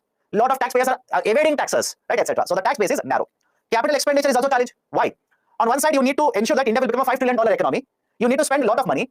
But when there's a pandemic, don't you think government of India has to focus more on welfare rather than capital expenditure? Does it make sense or not? During pandemic, can government of India take all the money, or let's say most of the money, develop infrastructure? Right? People will require, let's say, hospitals. People will require vaccination. People will require welfare support. So obviously, financing capital expenditure is a challenge for the government. Okay. And finally, populist tendencies. Populist tendencies. There's a term called as a populism. There's a term called as populism, and there is no definition for it. You might ask me, sir, what is populism? Absolutely no definition for it. Right? The Prime Minister said Revdi culture. Revdi culture. Again, whether Hindi, English doesn't matter. Focus on the idea. What is a populist policy? You don't know that. There is no definition. Why? I'll tell you. What is populism for you may not be populism for me. I hope you understand. That for example, central government will identify a policy of the state government, criticize it. Why central government says it is populist? And the same way, state governments will identify the policies of the center and criticize and ask, are your policies not ready? I hope you understand. Right? So there is absolutely no defined definition for this as of now. But what is the basic problem here? Whether it is a central government, state government, doesn't matter. Any populist policy, it will have a huge pressure on the finances of the government. Revenue expenses will be very high because whether it is a center or state, the populist policies will come under revenue expenditure. All of you understand? The populist policies will come under revenue expenditure. Right? So the argument is revenue expenditure will be higher, fiscal deficit will also be higher. Done? Right? So these are the challenges. So what reforms have we implemented? We have FRBM Act, and the FRBM Act we want to reduce the revenue deficit as well as fiscal deficit. We have merged the railway budget with union budget. Earlier, railway budget was presented separately, union budget was presented separately. But today, no. A railway budget is a part of union budget itself. Why? Because it is not a constitutional mandate. It is not a constitutional requirement. I hope you understand. It's not a constitutional requirement. Before independence, we had a practice of a separate railway budget. And after independence, we simply continued it. Government simply asked the question, what is the need for having a separate railway budget? Not needed. Merge it with union budget. Simply merge it with union budget. Rationalization of the subsidies, we will discuss DBT. Have patience. We'll discuss DBT, how government of India has been able to save money under DBT. I'll prove it. Have patience. In fact, you should not be asking. Two of you asked me how rationalizing of subsidies will reduce deficit. My dear, I ask you a simple question. You want the LPG subsidy be given to every house in India or only specific houses? And the rational answer to that will be, sir, we should not give it to all the houses. We should give it to only some of the houses. Earlier, we used to give all the houses. Earlier, we used to provide LPG subsidy to all the houses in India. Now, when you shift from a system where subsidy is given to every household to the system where we are going to identify and provide to the needed people, don't you think revenue expenditure will come down? I hope you understand. Don't you think revenue expenditure will come down? Right? So that is the reason. Okay. So merging of railway budget. So right, not required. Okay. Constitutional. It is not a constitutional mandate. Again, you should not have a doubt. You should not have all this doubt. Right? Because railway budget, when I say budget is not mentioned in the constitution, does it not by default mean railway budget is also not a constitutional requirement? I hope you understand. And so again, I do not understand. Anyways, public financial management system. Just now we have discussed this. 15 minutes ago, we have discussed what is public financial management system. Right? So these are some of the reforms which have been implemented by the government in order to make budgeting exercise or expenditure management much more efficient. Done? Distinguish between capital budget and revenue budget. Explain the components of both of these budgets. This was asked last year. In the mains paper, this was asked last year. Right? And again, trust me when I say this, these are very, very easy questions. Right? I hope you understand why. Tell me in which book these kind of questions and answers are given. Let me know. Any book where this kind of a question is given as well as answer is given. Right? Absolutely no. Right? What you should be very careful is read a lot of current affairs. Update your notes. Keep on adding data so that you have sufficient to answer these kind of questions. But this definitely is. Any reference book, sir, A, B, C, D, any reference book, you will come across this. Right? What is a revenue account? What is a capital account? Under revenue account, revenue receipts, revenue expenditure. Under capital account, capital expenditure, right? And capital receipts. We have discussed this. It is there in the slide itself in the PPT. You will have to simply by heart and write it in the exam. Okay. So this is one more question which has been asked right from the UPSC. Third one, women empowerment in India needs gender budgeting. What are the requirements and the status of gender budgeting in the Indian context? We have discussed gender budgeting. I hope you know that. Yesterday only we have discussed gender budgeting. Right. So 3 parts to the question or answer here. Introduction, main body, and conclusion. Introduction, what is gender budgeting? When it was introduced, we have given the data yesterday. Please have a look at it. Main body, what is the need for gender budgeting in India and what is the status? Right. Have I given you the data regarding status? Right. Part A scheme, part B scheme. Most of it will go into this example of a part A, example of a part B, etc. etc. All of data is there. Right. Please have a look at it. And finally, in terms of conclusion, you can say for the financial year 23 and 24. For the financial year 23 and 24, how much funds have been allocated, right, etc., etc., like this. Done. Right. So that is the answer to the question on women or gender budgeting. Okay. So these are the points that I wanted to discuss regarding the budgeting as well as the finance commission. Now, any doubts that you people have, let me know. So how narrow tax net is related to LPG reforms? I did not say it is related to LPG reforms. You are reading the question wrong. You are reading the question wrong. Question says after 1991, the government is finding challenges in policy making, that is budget making. You are supposed to write what are the challenges. Is it asking you how LPG reforms has made budgeting difficult? Please read the question carefully. Read the questions carefully. Question is not asking you how LPG reforms is making budgeting difficult. It's saying after 1991, budgeting is a challenge. Why? That is the question. Right? When it's a central choice to follow or not according to the finance commission, then what's the point in having these commissions? What is your recommendation? You tell me what is your recommendation, not to a finance commission. There should be certain recommendations. No, on that only you will be able to evaluate what the government is doing. Otherwise, again, hypothetical situation. Otherwise, imagine there is no finance commission. Your argument is, if they're not following, why should we have it? We'll abolish it. Now, you tell me what is the guarantee to ensure funds will go to the states which are having a government which is of other party compared to central government. You tell me. I hope you understand. How will you ensure? How will you evaluate what central government is doing? I hope you understand. Right? That's the reason the finance ministers of southern states or southern Indian states will argue, say that, okay, we're not happy with the central government allocation. West Bengal government will say we're not happy with the central government allocation. So what are they using? What is the parameter they're using? And they're saying we're not happy. They're looking at right the tax devolution and they're saying we're not happy because of this. I hope you understand. Right? So that's the reason. Please be very careful. Right? You need all of these policies. How to make government accountable in extra budgetary borrowings? I've told you that. Right? NKSing committee says make it much. 15 finance commission says make it transparent. right? Make it transparent, make the process much more transparent, and right, basically remove the practice of extra budgetary resources. What is the tenure for allocating 15th FC to the states? 5 years. 5 years. Tenure is 5 years. 21 to 26. Tenure is 5 years. Okay. When the government of India usually allocate money to the states in year, right? In some cases they will allocate it monthly. In some cases they will allocate it quarterly, etc., etc. So budget deficit is zero because total expenditure is equal to total receipts. Yes, budget deficit is zero. But argument of the question is not that you are following a budget. I'm sorry, you're following a budget deficit. It says imagine there's a budget deficit. Imagine there's a budget deficit. In order to reduce the budget deficit, what you will do? Right? That is the question. Okay. Any other questions you people have? What is populist tendency? Again, I'll say this. There is no definition of populism. Right? I don't understand. Okay. So have a look at this. There is no definition of populism. I said populism basically means for right election reasons, for making people happy. That is one way you can understand, but don't write it. Because like I said, there is no definition. Why will you write this? Then it simply means you already have a negative viewpoint. So the argument is what is populist for you may not be populist for everyone. So that's the reason I said we will have to control these kind of measures. Okay. How narrow tax net will pose a challenge? My dear, you are not revising. Right, I'll tell you the reason. Go to the taxation chapter. Right, open that chapter and open issues related to taxation in India. Open the issues related to taxation in India. Have I not written companies are avoiding taxes? Right, individual taxpayers are evading the taxes. Is it not a narrow tax base? Is it not a problem for government of India in making expenditures? Okay. Again, please understand this. I'm not concerned in the sense you people are not reading. You should be concerned. You should be concerned about it. You people are not revising. Okay, done. Let's take a break now. Let's take a break. Okay. So I'll restart at 8:12. I'll restart at 8:12. Take a break.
Welcome back.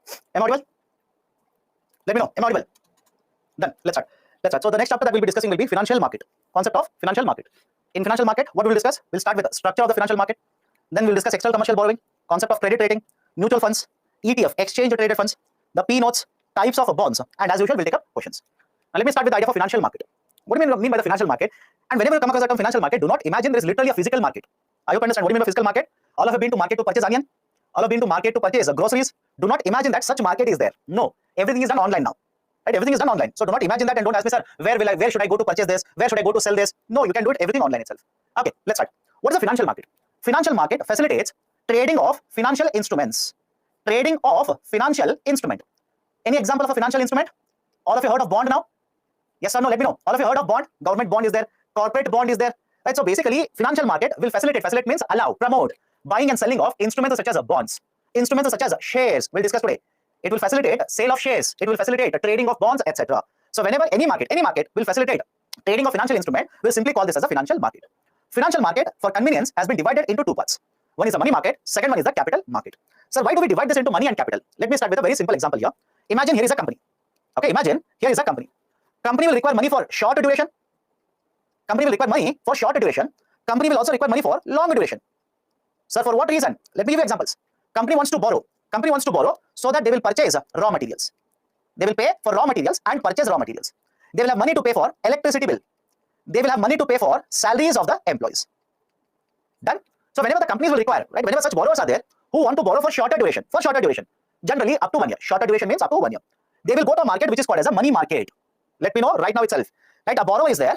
Company is nothing but a borrower here. A company can be a borrower. A bank can be a borrower. Right, anything. A borrower is there in the market who wants to borrow for shorter duration, up to 1 year.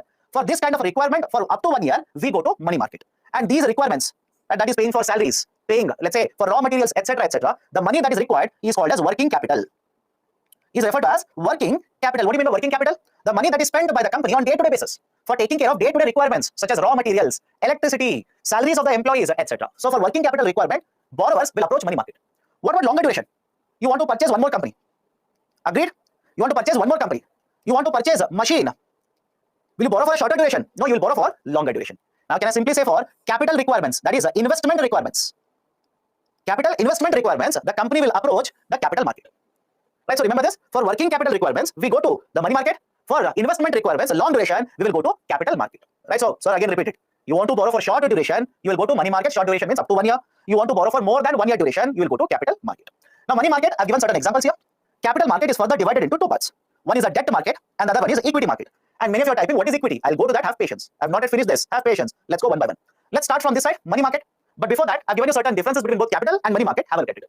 Money market will deal with instruments which are of short duration. Can I give you one example? Tell me what is the duration of repo and reverse repo? Let me know. What is the duration of repo and reverse repo? Right? Is it 5 years? Is it 20 years? Is it 40 years? Absolutely no. I said short term. Short term, for example, 7 days, 14 days, etc. But it will never cross 1 year. But special instruments are there used by RBI. Don't worry about it. But repo is a tool mainly used for shorter duration. What about reverse repo? Same idea, right? 7 days or 14 days, etc. So money market instruments are dealing with short term. Right? Those instruments are short term. What about capital market? Long term. Example of a capital market, bond. Right? Bond. Do you know the concept of a bond? Bonds are issued for long duration. That is 2 years, 10 years, 30 years, etc. So short term instruments here, medium and long term instruments here. It will deal with the working capital requirements. It will deal with the capital formation. That is investment requirements. Who are the main participants in the money market? Banks are the main participants. Can you participate? Can I participate in the money market? There are tools. I will tell you where we are allowed. Don't worry. Who are the main participants in the capital market? Apart from the banks. Apart from the banks, we have many other financial institutions. For example, insurance companies, mutual funds, investment funds, brokerage firms. Lot of participants are there in the capital market. What about general public, individuals? Right? In case of money market, very, very little presence is there. Very few of the instruments we are allowed. I will give you examples. Have patience. Whereas in case of capital market, the retail investors, individual investors' presence is much, much higher. For example, can you participate in the stock market? Let me know. Can you participate in the stock market? Can you participate in the bond market? Answer is yes. But let me ask you a counter question now. Can you participate in a repo rate?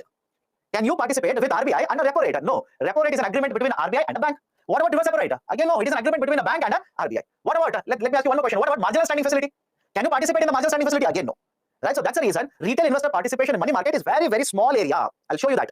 Right? Whereas in capital market, it is much, much higher, comparatively much higher. And who is the regulator in the money market? Reserve Bank of India is the regulator. And who is the regulator for capital market? It is SEBI. Mainly it is SEBI. Right? Stock market, it is SEBI. Done. These are the differences. Now let me start with instruments. First one, if you look at the picture here, first one I've given repo and reverse repo. We have discussed it, so I'm skipping it. What is repo?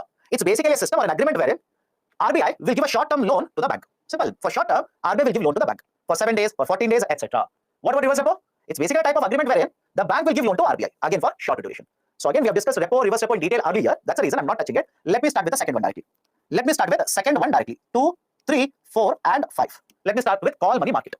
Now, what is this idea of a call money market? Right, have a look at this idea of a call money market. Whenever one bank will lend to another bank. I repeat, whenever one bank will lend to another bank, either for 1 day, or for 7 days, or for 14 days, this market is called as call money market. Any difficulty? Let me know now. Right? One bank is giving a loan to another bank. Sir, why is the second bank taking a loan? It could be falling short of money. Simple. It is falling short of money. They're supposed to maintain certain, let's say, SLR, but they don't have money, so they will take a loan and maintain SLR. They are supposed to hold a certain amount of cash, right? But they're falling short. They will borrow from another bank, maintain cash. So there are multiple reasons why second bank will borrow from the first bank. So whenever you're talking about interbank, is it okay? I'll use a term here. Whenever you're talking about interbank lending and borrowing, this is basically called as call money market. This is referred to as call money market. Sir, why they are borrowing with another bank? Why not with RBI? My dear, you tell me, should RBI keep on lending unlimited amount of money to a bank? We have discussed this, by the way, but since you're asking me, I'm asking a question. How many of you think RBI should keep on giving loans without any limitation to the bank? Let me know if there is anyone who says yes. Right? And if you say yes, be ready for another question. Then what will you do if the bank fails? Right? So that's the reason there are limitations. RBI has imposed limitations on lending activity. So one bank will borrow for a very short duration, 1 day, 7 days, or 14 days. That is, interbank lending and borrowing will take place in a market which is called as a call money market. Now, within this, whenever the loan is given for only 1 day, that is overnight purposes. Whenever it is given only for 1 day, that is overnight purposes, this is called as a call money. This is referred to as call money. But if it is more than 1 day, that is, let's say for 7 days, it is for 14 days, etc., then this is referred to as a notice money. But it's a short duration. It's a short duration itself. But if it is only for 1 day, that is, you borrow today, repay tomorrow, it is called as a call money. And if it is right for more than 1 day, 7 days or 14 days, this is called as notice money. This is called as a notice money. And whenever one bank will lend to another bank, bank one will charge a rate of interest. Bank one will charge a rate of interest. And this rate of interest is called as marginal standing, call money rate. My mistake. Call money rate. It's not marginal standing facility because somebody put a term marginal standing facility. Right, I went with that. No, it's not marginal standing facility. Call money rate. So the rate of interest charged by the bank one, it is called as a call money rate. Done. So these are certain very important points regarding call money market. Any issues, let me know now. Is it similar to MSF? It's not exactly the same as MSF because in MSF, RBI will give loan to the bank. But here, one bank will give loan to another bank. That is basically the idea of a call money market. Okay. Okay, done. This is the first tool. Second tool, in fact, call money market. What will the company do? I'll come to that. Don't worry. Right. This is where companies will come. Have a look at this. Third very important tool is called as commercial papers. CP is commercial papers. Now, what is a commercial paper here? Commercial paper as a concept was introduced in 1990s. Right, there was a committee set up, and based on the recommendations of name of the committee is Wagul Committee. Okay, so based on the recommendations, we introduced a tool called as commercial papers back in 1990. Now, what is the use of the commercial paper? Imagine here is a company. The company is running short of funds. They want money. They want money for, let's say, 3 months. They want money for, let's say, 6 months. In such cases, rather than issuing a long-term bond, what they will do is they will issue a short-term instrument which is called as a commercial paper. Is it okay? Right, rather than issuing a long-term instrument, 2-year, 5-year, 10-year like this, they will issue a short-term instrument by the name of commercial paper. Now, what happens here? A company will issue commercial papers. I'll write a short form here, CPS. Investors will purchase them. Investors will purchase them. And right, this commercial paper will have a duration of up to 1 year. This commercial paper will have a duration of up to 1 year. There's no fixed number here, up to 1 year. It could be for 3 months, it could be for 6 months. Based on the requirement, companies will borrow in the market. Now, let me ask a very simple question. Do you think all the companies, should they be allowed to issue commercial papers? Because many of you ask me, you think of it and let me know, should every company in India be allowed to raise money by issuing commercial papers? Don't you think that's very risky? That's very risky. Very, very risky. Why? A company which is incurring a loss will issue a commercial paper to you. You will purchase it in hope of earning returns. What if they incur a loss to such an extent they will not be able to repay anything to you? Right, that's the reason. Please remember, there's a term here. I'll discuss this. I think it will happen tomorrow. No, sorry, next class, not tomorrow. Before you start typing comments on this, next class. There's a concept called as a credit rating. We'll discuss it in the next class. Only those companies which are having a good credit rating will be allowed to issue commercial papers. Not all the companies will be allowed to issue. Only those which have got a good credit rating are allowed to issue. What is credit rating? We'll understand it later. Do not worry. So the commercial paper was introduced in 1990. These instruments are issued for a tenure up to 1 year. These are unsecured. Unsecured means what? These do not carry any collateral. These do not carry any collateral. There is no collateral here. There is no security provided. Okay, so these are unsecured. Who are allowed to invest? I've given it. Have a look at it. Who are allowed to invest now? You can invest. I can invest. Banks can invest. Non-resident Indians are allowed to invest. Foreign institutions are allowed to invest in the commercial paper. This is one more tool that is available in the money market where companies are allowed to raise the money from the market, borrow from the market, but only for a shorter duration. Okay. Next one, certificates of deposit. Who can issue? My dear, can you see this? Right, after the whole story is over, if you ask me, sir, who is allowed to issue? Who can issue it? I've written it. Please have a look at it. Right. So next one is certificates of deposits. First and foremost, please understand this. Commercial papers, companies. Certificates of deposits, financial institutions. Can you find a difference between both of them? Anybody who says both are one and the same, let me know now. Right, so commercial papers, companies, certificates of deposits, financial institutions. So what kind of financial institutions? NABARD, Exim Bank, right, other scheduled commercial banks, etc. So certificates of deposits are allowed to be issued by financial institutions. Okay, point number one. Point number 2, these are short term in nature. These are short term in nature, 3 months, 6 months, etc. But again, up to 1 year. So why are these institutions issuing these instruments? The institutions might be falling short of deposits. Institutions might be falling short of funds for working capital requirement. So for this reason, the financial institutions are allowed to issue short-term instruments in the market that is called as a certificate of deposit. These are short-term, these are tradable or transferable in nature. These are tradable or transferable in nature. What do you mean by tradable or transferable? Tradable or transferable simply means, imagine I have purchased a certificate of deposit. Can I sell it to you? Is it allowed? Answer is yes. I hope you understand. I have purchased a certificate of deposit from, let's say, a bank. Can I transfer it to you? Can I sell it to you? Answer is yes. That is basically the idea of tradability or transferability. The minimum amount in case of certificate of deposit is 5 lakh rupees. Minimum amount is 5 lakh rupees. And again, these are unsecured. Don't ask me. By default, these are unsecured. And who are allowed to invest in this? Individuals such as you and me. Companies, other financial institutions are allowed to invest in certificates of deposit. Right? So this is one way through which financial institutions can raise money for very short duration. That is up to 1 year from the market. And one more tool here, commercial bill. One more tool here, it is a commercial bill. Sir, in the book, it is 1 lakh rupees. Right? So great. Somebody is comparing what I'm discussing with the book. It has been increased to 5 lakh rupees. It has been increased to 5 lakh rupees. It has been increased to 5 lakh. In the book, it is there 1 lakh. It has been increased to 5 lakh now. Okay? You can check it. Right? Some of you are very famous in typing in Google side by side. Type it in the Google. Type karke dekh lo. Right? So 5 lakh rupees now. So commercial bill. One more tool in the money market. Now what is this commercial bill? Let me explain this. Follow this carefully. Imagine here is a company. Imagine here is a company. The company has purchased the raw materials from a seller. They purchased the raw material from a supplier. And whenever they purchase this raw material from the supplier, company will not make the payment immediately. They will not make the payment immediately. What the company says is, give me 45 days. This is called as a credit cycle. Is it okay? Like the company says, give me a time period of 45 days. After 45 days, I will repay or I will pay this amount. Let's say the amount is 2 lakh rupees. Amount is 2 lakh rupees. Now imagine I'm the supplier, you are the company. I've supplied raw material, 2 lakh rupees worth. You are telling me, sir, I will pay you the amount. Not today, but after 45 days. So what I will tell you is, then give me a certain instrument. Give me a certain security that, right, that shows that you owe money. You have to pay 2 lakh rupees, right? I need certain document to prove that. So what you will issue now is commercial bill. I hope you understand. What the company, that is the company or the side which owes money, the company will issue a commercial bill. Now, what is the use of this commercial bill? The use of the commercial bill is, I am the supplier. I know that after 45 days, I'll get the money. Let's say I'll take a simple number here. Imagine the trade happened on 1st of January. 1st of January. So 45 days, let's take a hypothetical number. 14th of February, you're supposed to make a payment to me. On 14th of February, you're supposed to make a payment. But what if I require money on the 15th of January? Is it okay? I need money on the 15th of January. I will come to you and ask for money. Will you pay the amount to me? How many of you will say, sir, yes, sir, because you need money, I will pay it to you. If you do that, you will fall short of money. Right? From someone, again, you will have to borrow. Right? So argument is simple. You have asked for 45 days. You will tell me, sir, on 14th of February, it's a Valentine's Day, so I will make your payment. Don't worry. Right? But I need money now. I need money on 15th of January. So what should I do? This is the specialty about commercial bill. This is a specialty. I can take the commercial bill, sell it to somebody else in the market. Simple. I can take the commercial bill, right, sell it to somebody else in the market. Now, let's say there is one more company or one more investor in the market. I have sold the commercial bill to that person. They will give the money to me. But understand this carefully. If I simply use alphabets, imagine company A is there, supplier is B, and the investor I'm talking about is C. What is the reason why C will give the money to me? I hope you understand. What is the reason why C will give money to me? Because understand this carefully. When C will take the commercial bill from me, he will charge a certain amount of money for providing this service. I hope you understand. Right? He will charge a certain amount of money. It's not free of cost. In economics, there is a statement. There are no free lunches. There are no free lunches. Right? If there is an investor like this who is supposed to provide this service, that they will not give me 2 lakh rupees. I hope you understand. Ultimately, I will not get 2 lakh rupees. I will have to pay certain charges to get this amount. I hope you understand. That is the basic idea of commercial bill. Any difficulty? That is the basic idea of commercial bill. Commercial bills are also referred to as a trade bills or bills of exchange, which are drawn by one business or a firm or a company on the name of the other instead or whenever there is a credit transaction. Sir, not understanding. Okay, I'll repeat it. Follow this carefully. Right? Let's say I've sold raw material to a company. Okay, not you now. Forget it. Okay, I've sold raw material to a company. Company says I will give the amount after 45 days. So I will ask the company to give me an instrument which shows that they owe 2 lakh rupees. The company has to pay 2 lakh rupees. The instrument says that. Now after 15 days I need money. Right? I cannot go to the company because company says I've asked for 45 days. I will not give it after 15 days. What should I do now? You tell me what should I do? I need money for raw materials. I need money to pay electricity bill. I need money to pay salaries or wages of my employees. But I don't have money. What should I do now? Can I show them the bill and say, see, after 1 more month I'll get money and I'll pay the money to you? They will not accept it. They want money right now. So what I will do now? I will take the bill, give it to you. Is it okay? I will give it to you. Now imagine this situation. I will give 2 lakh rupees. I'll give you a bill worth 2 lakh. You will give me 2 lakh. What is the incentive for you? I hope you understand. What is the incentive for you? You tell me.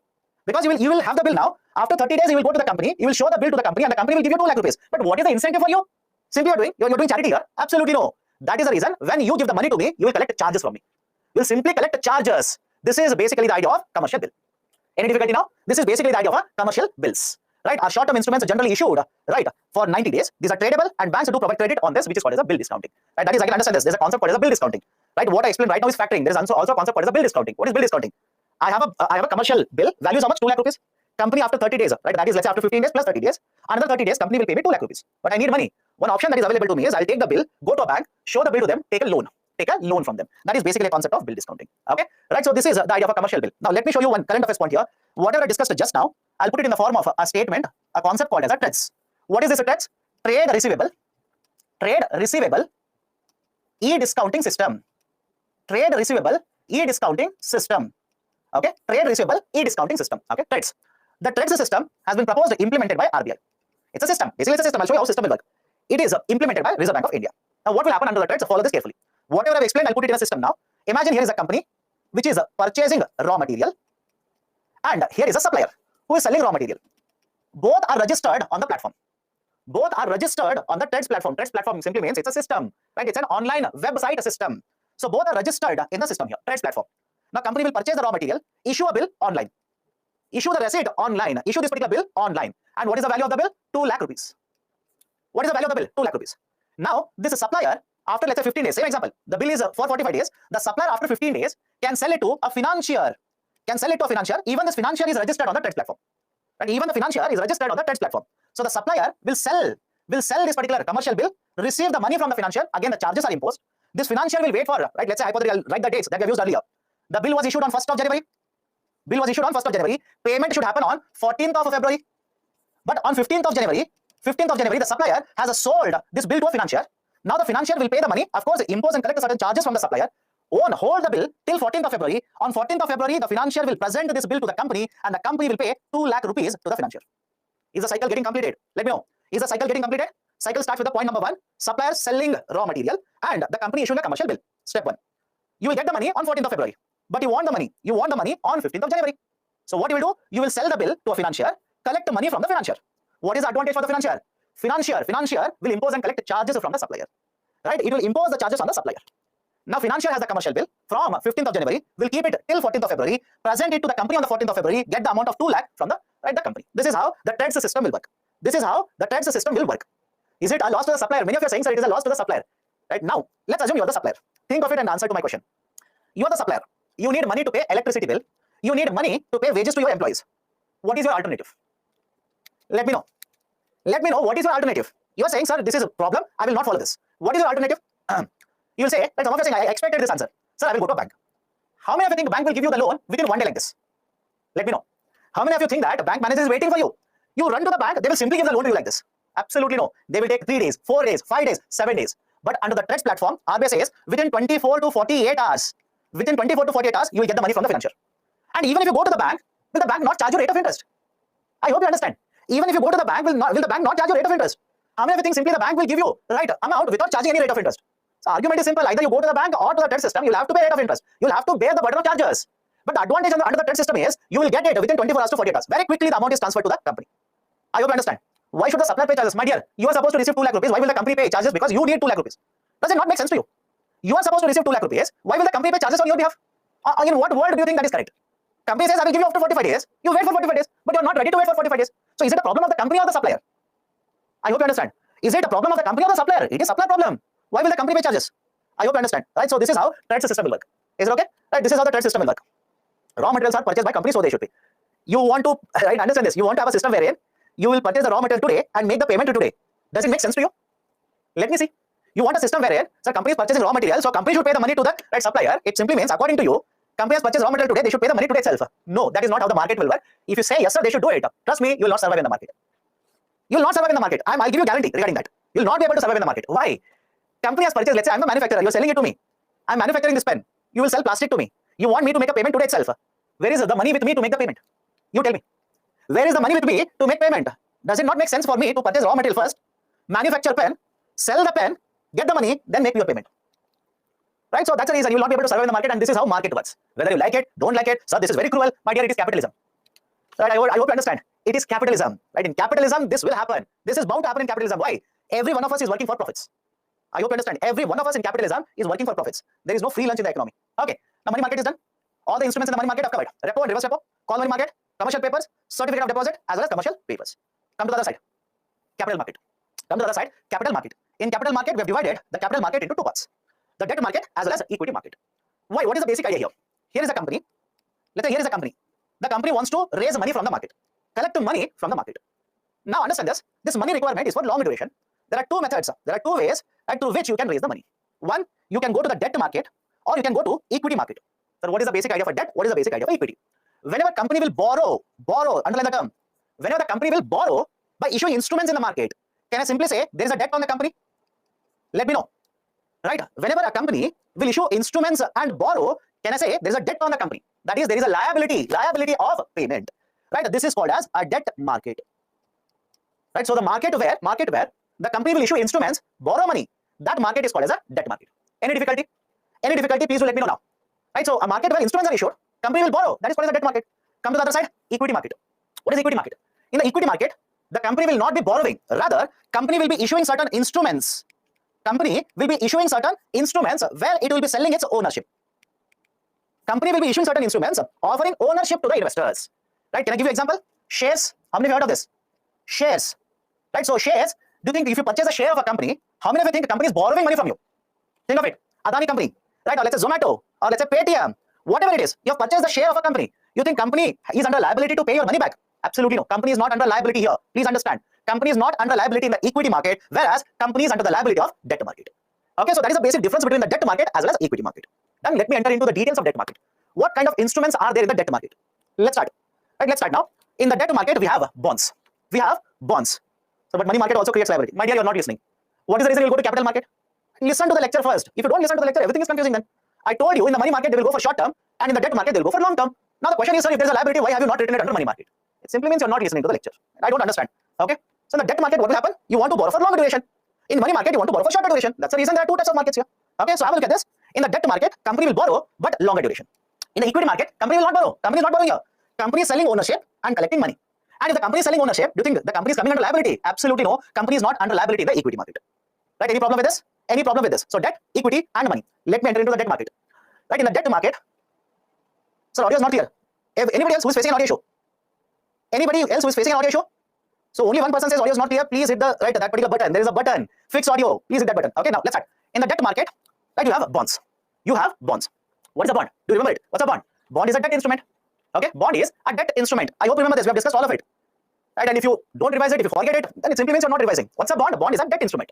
Sir, where you have told, right? Don't lie. Please open banking chapter. Open the PPT of banking chapter. Under functions of RBI, there are 2 or 3 slides regarding bonds.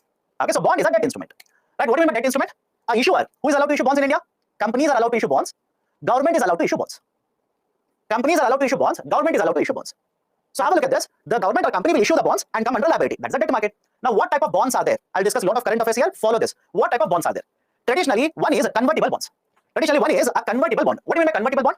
Imagine I will issue a bond to you, but I'll say that after 2 years, you can convert this into share. Is it okay? I'll repeat it again. I will issue a bond to you. After 2 years, I am giving an option to you. I'm giving an option. You can convert this bond into share. Can I call this as a convertible bond? Let me know. Can I call this as a convertible? Convertible means what? From bond to other type of instrument, you are allowed to convert it. That is called as a convertible bond. Second, non-convertible bonds. Non-convertible bonds. What is the idea of a non-convertible bonds? But the idea of a non-convertible bonds is, in case of these bonds, they are issued in the form of bonds, and throughout the maturity, they will remain only as bonds. For example, right? What about government bonds of 5 years?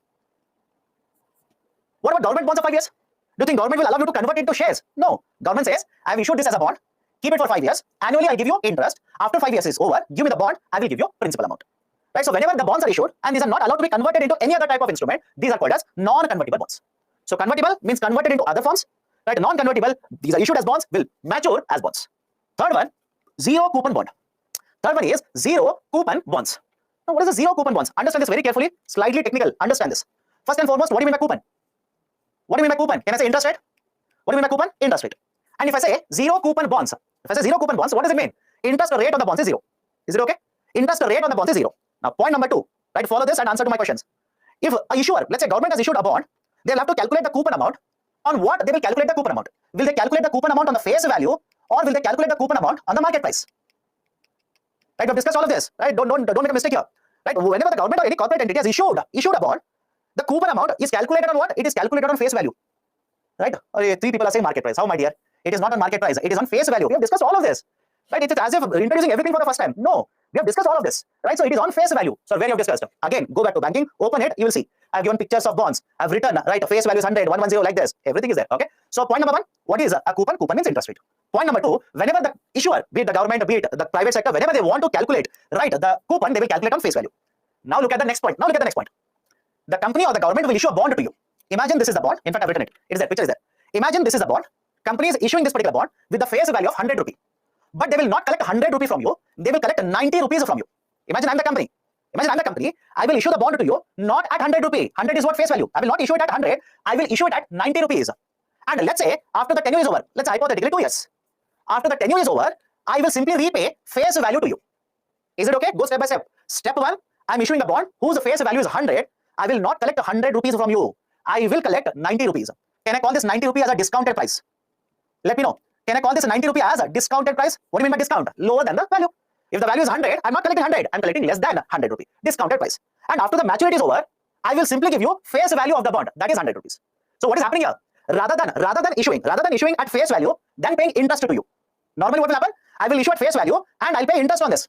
In the zero coupon bonds, these are not issued at face value. These are issued at discounted value. And after the maturity period is over, I will simply give you face value. It's not that you're not earning anything here. Do not be confused here. It's not that you're not earning anything. You're earning 10 rupee. I hope you understand. You are paying 90 rupee, you're earning 10 rupee. But tell me, is there any coupon calculated here? Let me know. Is there any coupon calculation done here? Coupon calculation is not done. Right? You have borrowed 90, you're repaying 100. So there is no coupon. That's the reason these are called as zero coupon bonds. Is it okay? That's the reason these bonds are referred to as zero coupon bonds. ZCBs, zero coupon bonds. Any difficulty in this? Sir, why are they issuing zero coupon bonds? Is there a demand for this? Of course, yes. As an investor, I hope you understand. As an investor, you should be worried whether you're going to get returns. Are you getting returns here? Point number 1. Are you getting returns? Right answer is yes. Second one, can I simply say if you purchase a zero coupon bond, if you purchase a zero coupon bond, there is a guaranteed return to you.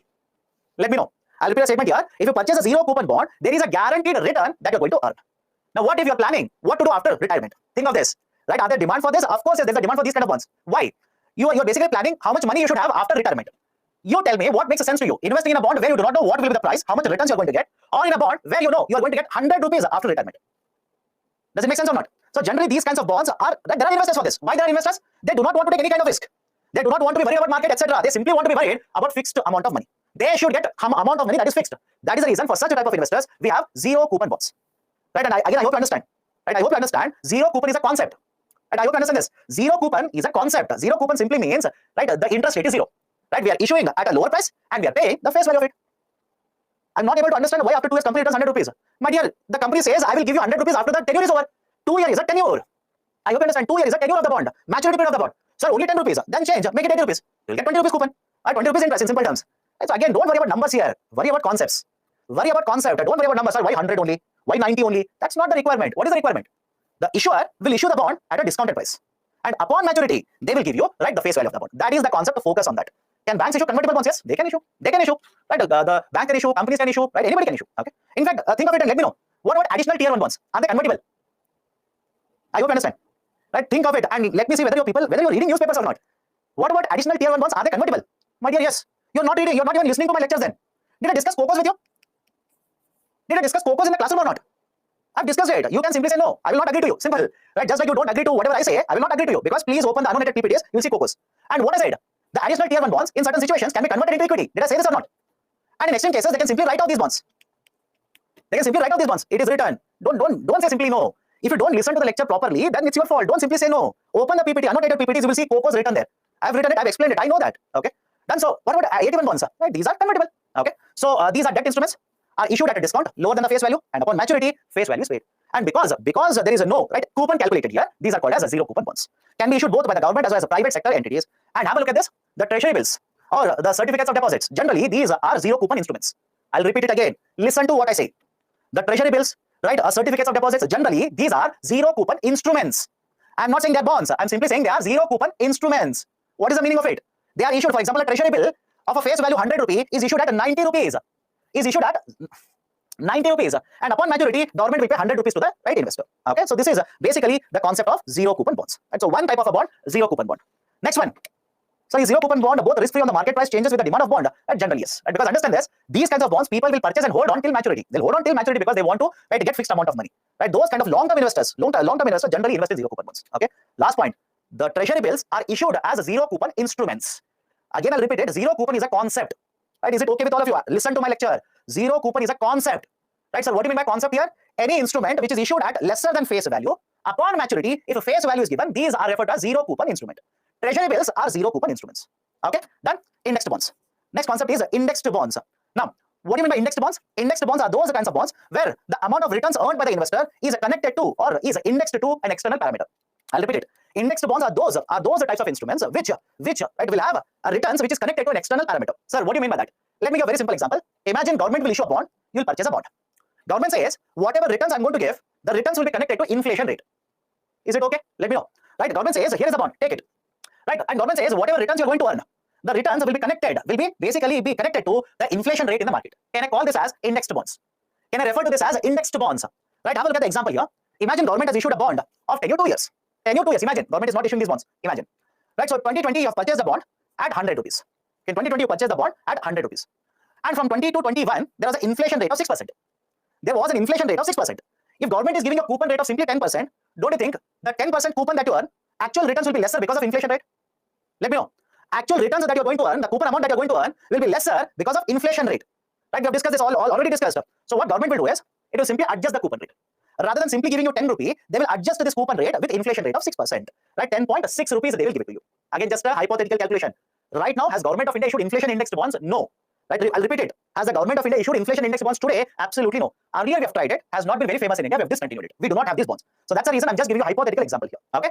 Now let's say one more year, 2022. In 2022, again there's a 10% inflation rate. So 10% of principal amount, 100 rupees, they can give it to you. But there's a problem. There's an inflation rate. So what they will do is, rather than simply calculating at 10%, they'll adjust your returns to inflation rate. They'll simply increase the coupon rate to adjust for inflation. And after 2 years, they're supposed to give the principal back to you. What has happened to principal? Principal has been adjusted with the inflation rate. Right? So again, this is just an example. Do not buy hard these calculations. Do not buy hard these calculations. UPSC will not ask you these calculations. But what is the idea here? Idea is the issuer is guaranteeing the returns to you. The returns are calculated, connected to an external parameter. These are indexed to an external parameter. That is basically the idea of indexed bonds. Right? That is basically the idea of indexed bonds. Now let me ask you a simple question. Imagine you're the government. I repeat, imagine you're the government. The government is issuing 2 bonds. One is a normal bond. Second one is inflation bond. Now you tell me, you will offer a higher rate of interest on a normal bond or an inflation bond? Let me check. You're the government, by the way. You're issuing 2 bonds.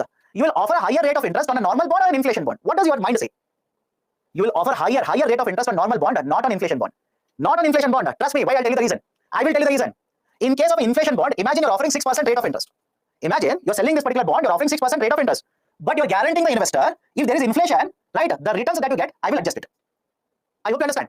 Right, the investor is guaranteed that, okay, if there is inflation in the economy, my returns automatically will get adjusted. What about a normal bond? You tell me, what about a normal bond? If I'm investing in a normal bond of government of India, any guarantee what will be the inflation in the future? Am I not taking a higher risk by investing in a normal bond of the government? Does it make sense to you or not? As an investor, I'm looking at a normal bond, I'll say that, okay, it is risky. Investing in a normal bond compared to inflation bond is risky. So what I will do? I will demand a higher rate of interest on a normal bond. Yes or no? Please let me know now. I will demand a higher rate of interest on a normal bond compared to an inflation indexed bond. Right? That's the reason. Again, this was asked by UPSC. Books will not give it to you. Books will never give it to you. But again, in the examination hall, when you're looking at the statements, think rationally. Right? Does it not mean from the investor side, when they will invest in a normal bond, they're taking a higher risk compared to inflation indexed bonds? So if you're taking a higher risk, will you accept if the rate of interest or the coupon rate on a normal bond is lower than inflation index bond? You will never accept it. Right? So you will demand a higher coupon rate. Right? This is the basic idea. Again, right? Books will not give this to you, but please understand. Apply the logic, you'll understand it. Okay. Next one is sovereign gold bonds. Yes, GB, sovereign gold bonds. Now, what is a sovereign gold bond? First and foremost, let's start with the basics. India is a major consumer of the gold. Any disagreement here? In fact, various newspapers will tell you we are the second largest consumer of gold in the international market. But in case of India, most of the gold is not produced in India. We import it. We simply import it. So can I also now say India is one of the largest importer of gold in the international market? Again, the answer is yes. So major importer, major consumer. Come to the third point. When you go to the shop and purchase a gold, will you be concerned about purity of the gold? I'll repeat it. When you go to the shop and purchase the gold, will you be concerned about purity of the gold? That is, you're purchasing, let's say, 22 karat or 24 karat gold. You do not know what is the quality, what is the impurity within this. You do not know it. There's a concern. And let's say you purchase gold, keep it in the home, and you go to, let's say, tour. Half of the time, will you not be worried about safety of the gold? Let me know. Half of the time, will you not be worried about safety of the gold? Right? Has anybody broken into my home? Right? I'll keep on calling my neighbor and ask, right, sir, can you please check my home? Is the door open? Is the lock correct? Right? I'll ask my relatives, please, every day once, go to my home, check whether the lock is there or not, and come back. So understand the logic here. Government says, we are major importers. That's a problem because dollars will go out of India. Right? We are investing a lot of money on the gold. Rather than investing on the gold, let's say 1 lakh rupees, what if I keep it as a fixed deposit? Will it not lead to higher money multiplier? I hope you understand. Will it not lead to higher money multiplier? Third, customers are worried about safety of the gold. Fourth, they're worried about purity of the gold. Right? So these are some of the issues. So what is the solution to all of this? Government says, I've brought in a new concept, sovereign gold bond. Sovereign gold bond, a new concept of sovereign gold bond. Now, what is there in the sovereign gold bond? Point number 1. The price of the sovereign gold bond is connected to the price of the gold in the market. Is it okay? The price of the sovereign gold bond is connected to price of the gold in the market. Sir, what do you mean by that? Imagine today you'll purchase 1 gram worth of sovereign gold bond. Is it okay? You'll purchase 1 gram worth of sovereign gold bond. What does it mean? Whatever is the price of 1 gram gold in the market, the sovereign gold bond will carry the same price. Will carry the same price. Whatever is the price of the gold in the market, the sovereign gold bond will simply carry the same market price, which means the gold prices will go up, value of the sovereign gold bond will go up. If gold prices will go down, what will happen to value of sovereign gold bond? It will fall. Done? Right? So that is point number 1. Who are allowed to purchase it? You can purchase it, I can purchase it, Hindu undivided families can purchase it, etc., etc., etc. Right? So all of us can purchase this sovereign gold bond. Now you will ask me, sir, why should I invest in the sovereign gold bond? Point number 1. Will you be worried about purity of the gold if you purchase a sovereign gold bond? Let me know. Will you be worried about purity of the gold if you purchase a bond? No, because you're not purchasing gold here. You're not purchasing gold, you're simply purchasing one instrument whose price is connected to market price of the gold. So 1, purity is never a problem here. Second one, what about safety? Many of you simply say, and I'm pretty sure many of you have got this doubt. Sir, what if I lose bonds? What if I end up losing shares? What if I lose bonds? What if I lose a sovereign gold bond? There is a solution to this. Solution is, you imagine that bonds and these instruments are physically present. Your imagination is that these bonds have physical paper-like structure. Answer is no. Right? I hope you understand. None of these instruments are physically issued. All of these are dematerialized. All of these are dematerialized. What do you mean by dematerialized? Digital copies are sent to you. Have you heard of demat accounts? Let me know. Have you heard of demat accounts? Right? You are supposed to open a demat account, and whatever bonds you purchase, these will be kept in a digital version of it in your demat account. Just for example, right? Just a similarity. Have a look at this. All of your money in your Paytm account, Paytm wallet. All of your money in your Paytm wallet, right? How many of you have literally physically put money in your Paytm wallet? Does it mean that? Of course no. You don't physically put money into Paytm wallet. Digitally money will be transferred. So understand this. In the same way, digital copies are there. Right? It's not physical copies, digital copies now. So if you purchase a bond in your demat account, this digital copy will be there. Now tell me, if you go to a trip, you go to Mauritius, Singapore, you're enjoying your holidays, will you be worried about safety of your sovereign gold bond? Let me know. Will you be worried about purity? Answer is no. Will you be worried about your safety of sovereign gold bond? Again, no. Unlike a physical gold, nobody can steal it. It is there in your demat account. Third one, you purchased gold, kept it. Will the physical gold give you any interest rate? Will the physical gold give you any interest rate? Answer is no. But government says, you purchase sovereign gold bond, I will give you interest rate. Right? You purchase a sovereign gold bond, I will give you interest rate. How much? 2.5%. But sir, 2.5% of what? Whatever price you have paid to purchase the bond, on that, the 2.5% will be calculated. Is the logic okay with all of you? Because let's say you purchased it last Sunday. Right? You paid, let's say 5,000 rupees, purchased 1 gram worth of sovereign gold bond. Today the gold price could be 5,000, more than 5,000, less than 5,000. So 2.5% of the market price or the initial price that you paid. It is initial price that you have paid. Right? So 2.5% of the initial investment. And the last one, as usual, just like gold now, you can use the sovereign gold bond as a securities for pledging, right? For loans, etc. You can keep the sovereign gold bonds as a security or a collateral. Right? So these are certain very important features associated with sovereign gold bond. And the maturity period. Right? Maturity period of the sovereign gold bond is 8 years. Right? The maturity period of the sovereign gold bond is 8 years. After the maturity period is over, imagine today is the 8th year completion. Today is 8 years, today it will get over. Whatever is the gold price today, government will give you that price. I hope you understand. Whatever is the gold price today, government will give you that price. Government will not give you gold. Government will not give you what is your investment, initial investment. Absolutely no. Whatever is the gold price today, they will give you that price. That is basically the concept of sovereign gold bonds. Now compared to physical gold, right? Sovereign gold bonds provide a lot of benefits. I hope you understand. Right, so where should I purchase this? Have a look at this. Many of the banks, right, such as a private sector bank, public sector bank, if you have a bank account, please look at the mails that they send to you. Many of you will ignore it. Just like the mails that Byju's will send, you will ignore those also. If you have seen the mails that are sent by the banks to you, at least one of the mails in the last 3 to 4 months will be on sovereign gold bond. It will be on sovereign gold bond. Check it. Okay? Right, so sovereign gold bond, right, these are certain advantages. But again, right, are there any problems here? Of course, yes. If you purchase it for 5 years, you cannot do anything. There's a lock-in period of 5 years. Right, lock-in period of 5 years. And so again, that is one problem. And second problem is, Indians are fond of physical gold. I hope you understand. Indians are fond of physical gold. They are fond of physical gold. We want to wear chain. We want to wear ring. We want to wear necklaces. Can you wear a sovereign gold bond? Right? Let's say you purchased 20 gram worth of sovereign gold bond. Your relative's marriage is there. Can you wear a sovereign gold bond and go to the marriage? Of course, no. Right? So we are fond of physical gold. That's the reason. Okay. Done. Explain fifth point. 1, 2, 3, 4, 5. That is whatever price you have paid. That is the initial investment to purchase that sovereign gold bond. On that, annually you will get 2.5%. Annually you will get 2.5%. Can gold bonds be transferable? These are tradable. These are tradable in the market. But after lock-in period is over, these are tradable. These are tradable in the market. Okay. Explain point 2. Invest in gold bond rather than physical gold. What is there to explain here? Government says rather than investing in the physical gold, that is, let's say gold chain, gold bar, etc., etc. Government says invest in sovereign gold bond. These are the advantages. That's the point 2. Okay. Can interest rate change? Generally, when they are issuing it, they will tell you what is the interest rate, and it is generally 2.5%. Where can you sell? In the market. In the market, you can sell. Okay. Done. So we'll stop the discussion here. Any questions? Let me know now. National pension scheme follows zero coupon bonds. How? I don't know. Let me know. I don't think so. National pension scheme will follow zero coupon bonds because it's an investment vehicle. It's not a bond. National pension scheme is not a bond. In previous slide, it is said that participants of individuals is negligible in the money market. Now, how are individuals eligible for subscribing to commercial papers? My dear, you tell me, when I say participation is negligible, does it mean no participation? Let me know. Right? How do you read English? I don't know. But you tell me. I said in the money market, one of the features is, in the money market, usually participation of individual investors is very, very less, negligible, I said. Does it mean there is no participation?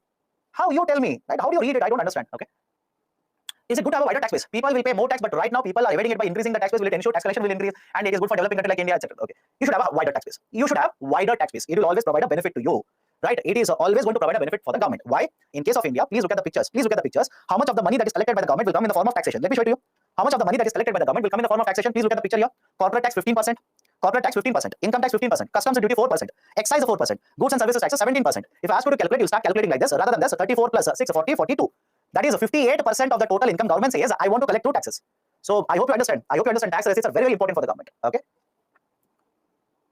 Okay. Can sovereign gold bonds be counted on the debt market? Of course, yes. Bonds by default will come on the debt market. Between money market and capital market, where will interest rates be higher? Right? Generally, it will vary. It will vary. I hope you understand. There is no fixed pattern here. It will vary because in case of right, but traditionally I'll tell you because you're asking traditionally I'll tell you. When you borrow for a longer duration, rate of interest should be higher. Very logical argument. When you borrow for a longer duration compared to shorter duration, rate of interest should be higher. Does it make sense or not? Sir, why? Why rate of interest on long duration should be higher? Because if you are giving a loan to me for 10 years, are you not taking a higher risk? Let me know. If you're giving a loan to me at, right, let's say for 10 years or 20 years, are you not taking a higher risk? So that's the reason the rate of interest on the long-term instruments generally is higher than short-term instruments. Treasury bills can be purchased by common public. Did we not discuss this? Retail direct yield scheme, please read that. Sir, if we get interest of 2.5%, then after maturity period, how much we get? Whatever is the market price of the gold on that day, that will be given to you. I hope you understand this. Whatever is the market price of the gold on that day, that will be given to you. Okay. Okay, done. So let me stop the discussion here. Let me stop the discussion. We'll continue with further more types of bonds, and there are many more other types of bonds. Right. So we'll discuss further more other types of bonds in the next class. Right. For example, there is a green bond, there is a masala bond, etc., etc. Right. So very novel types of bonds are there in the discussion. We'll discuss this. Then we'll enter into stock market.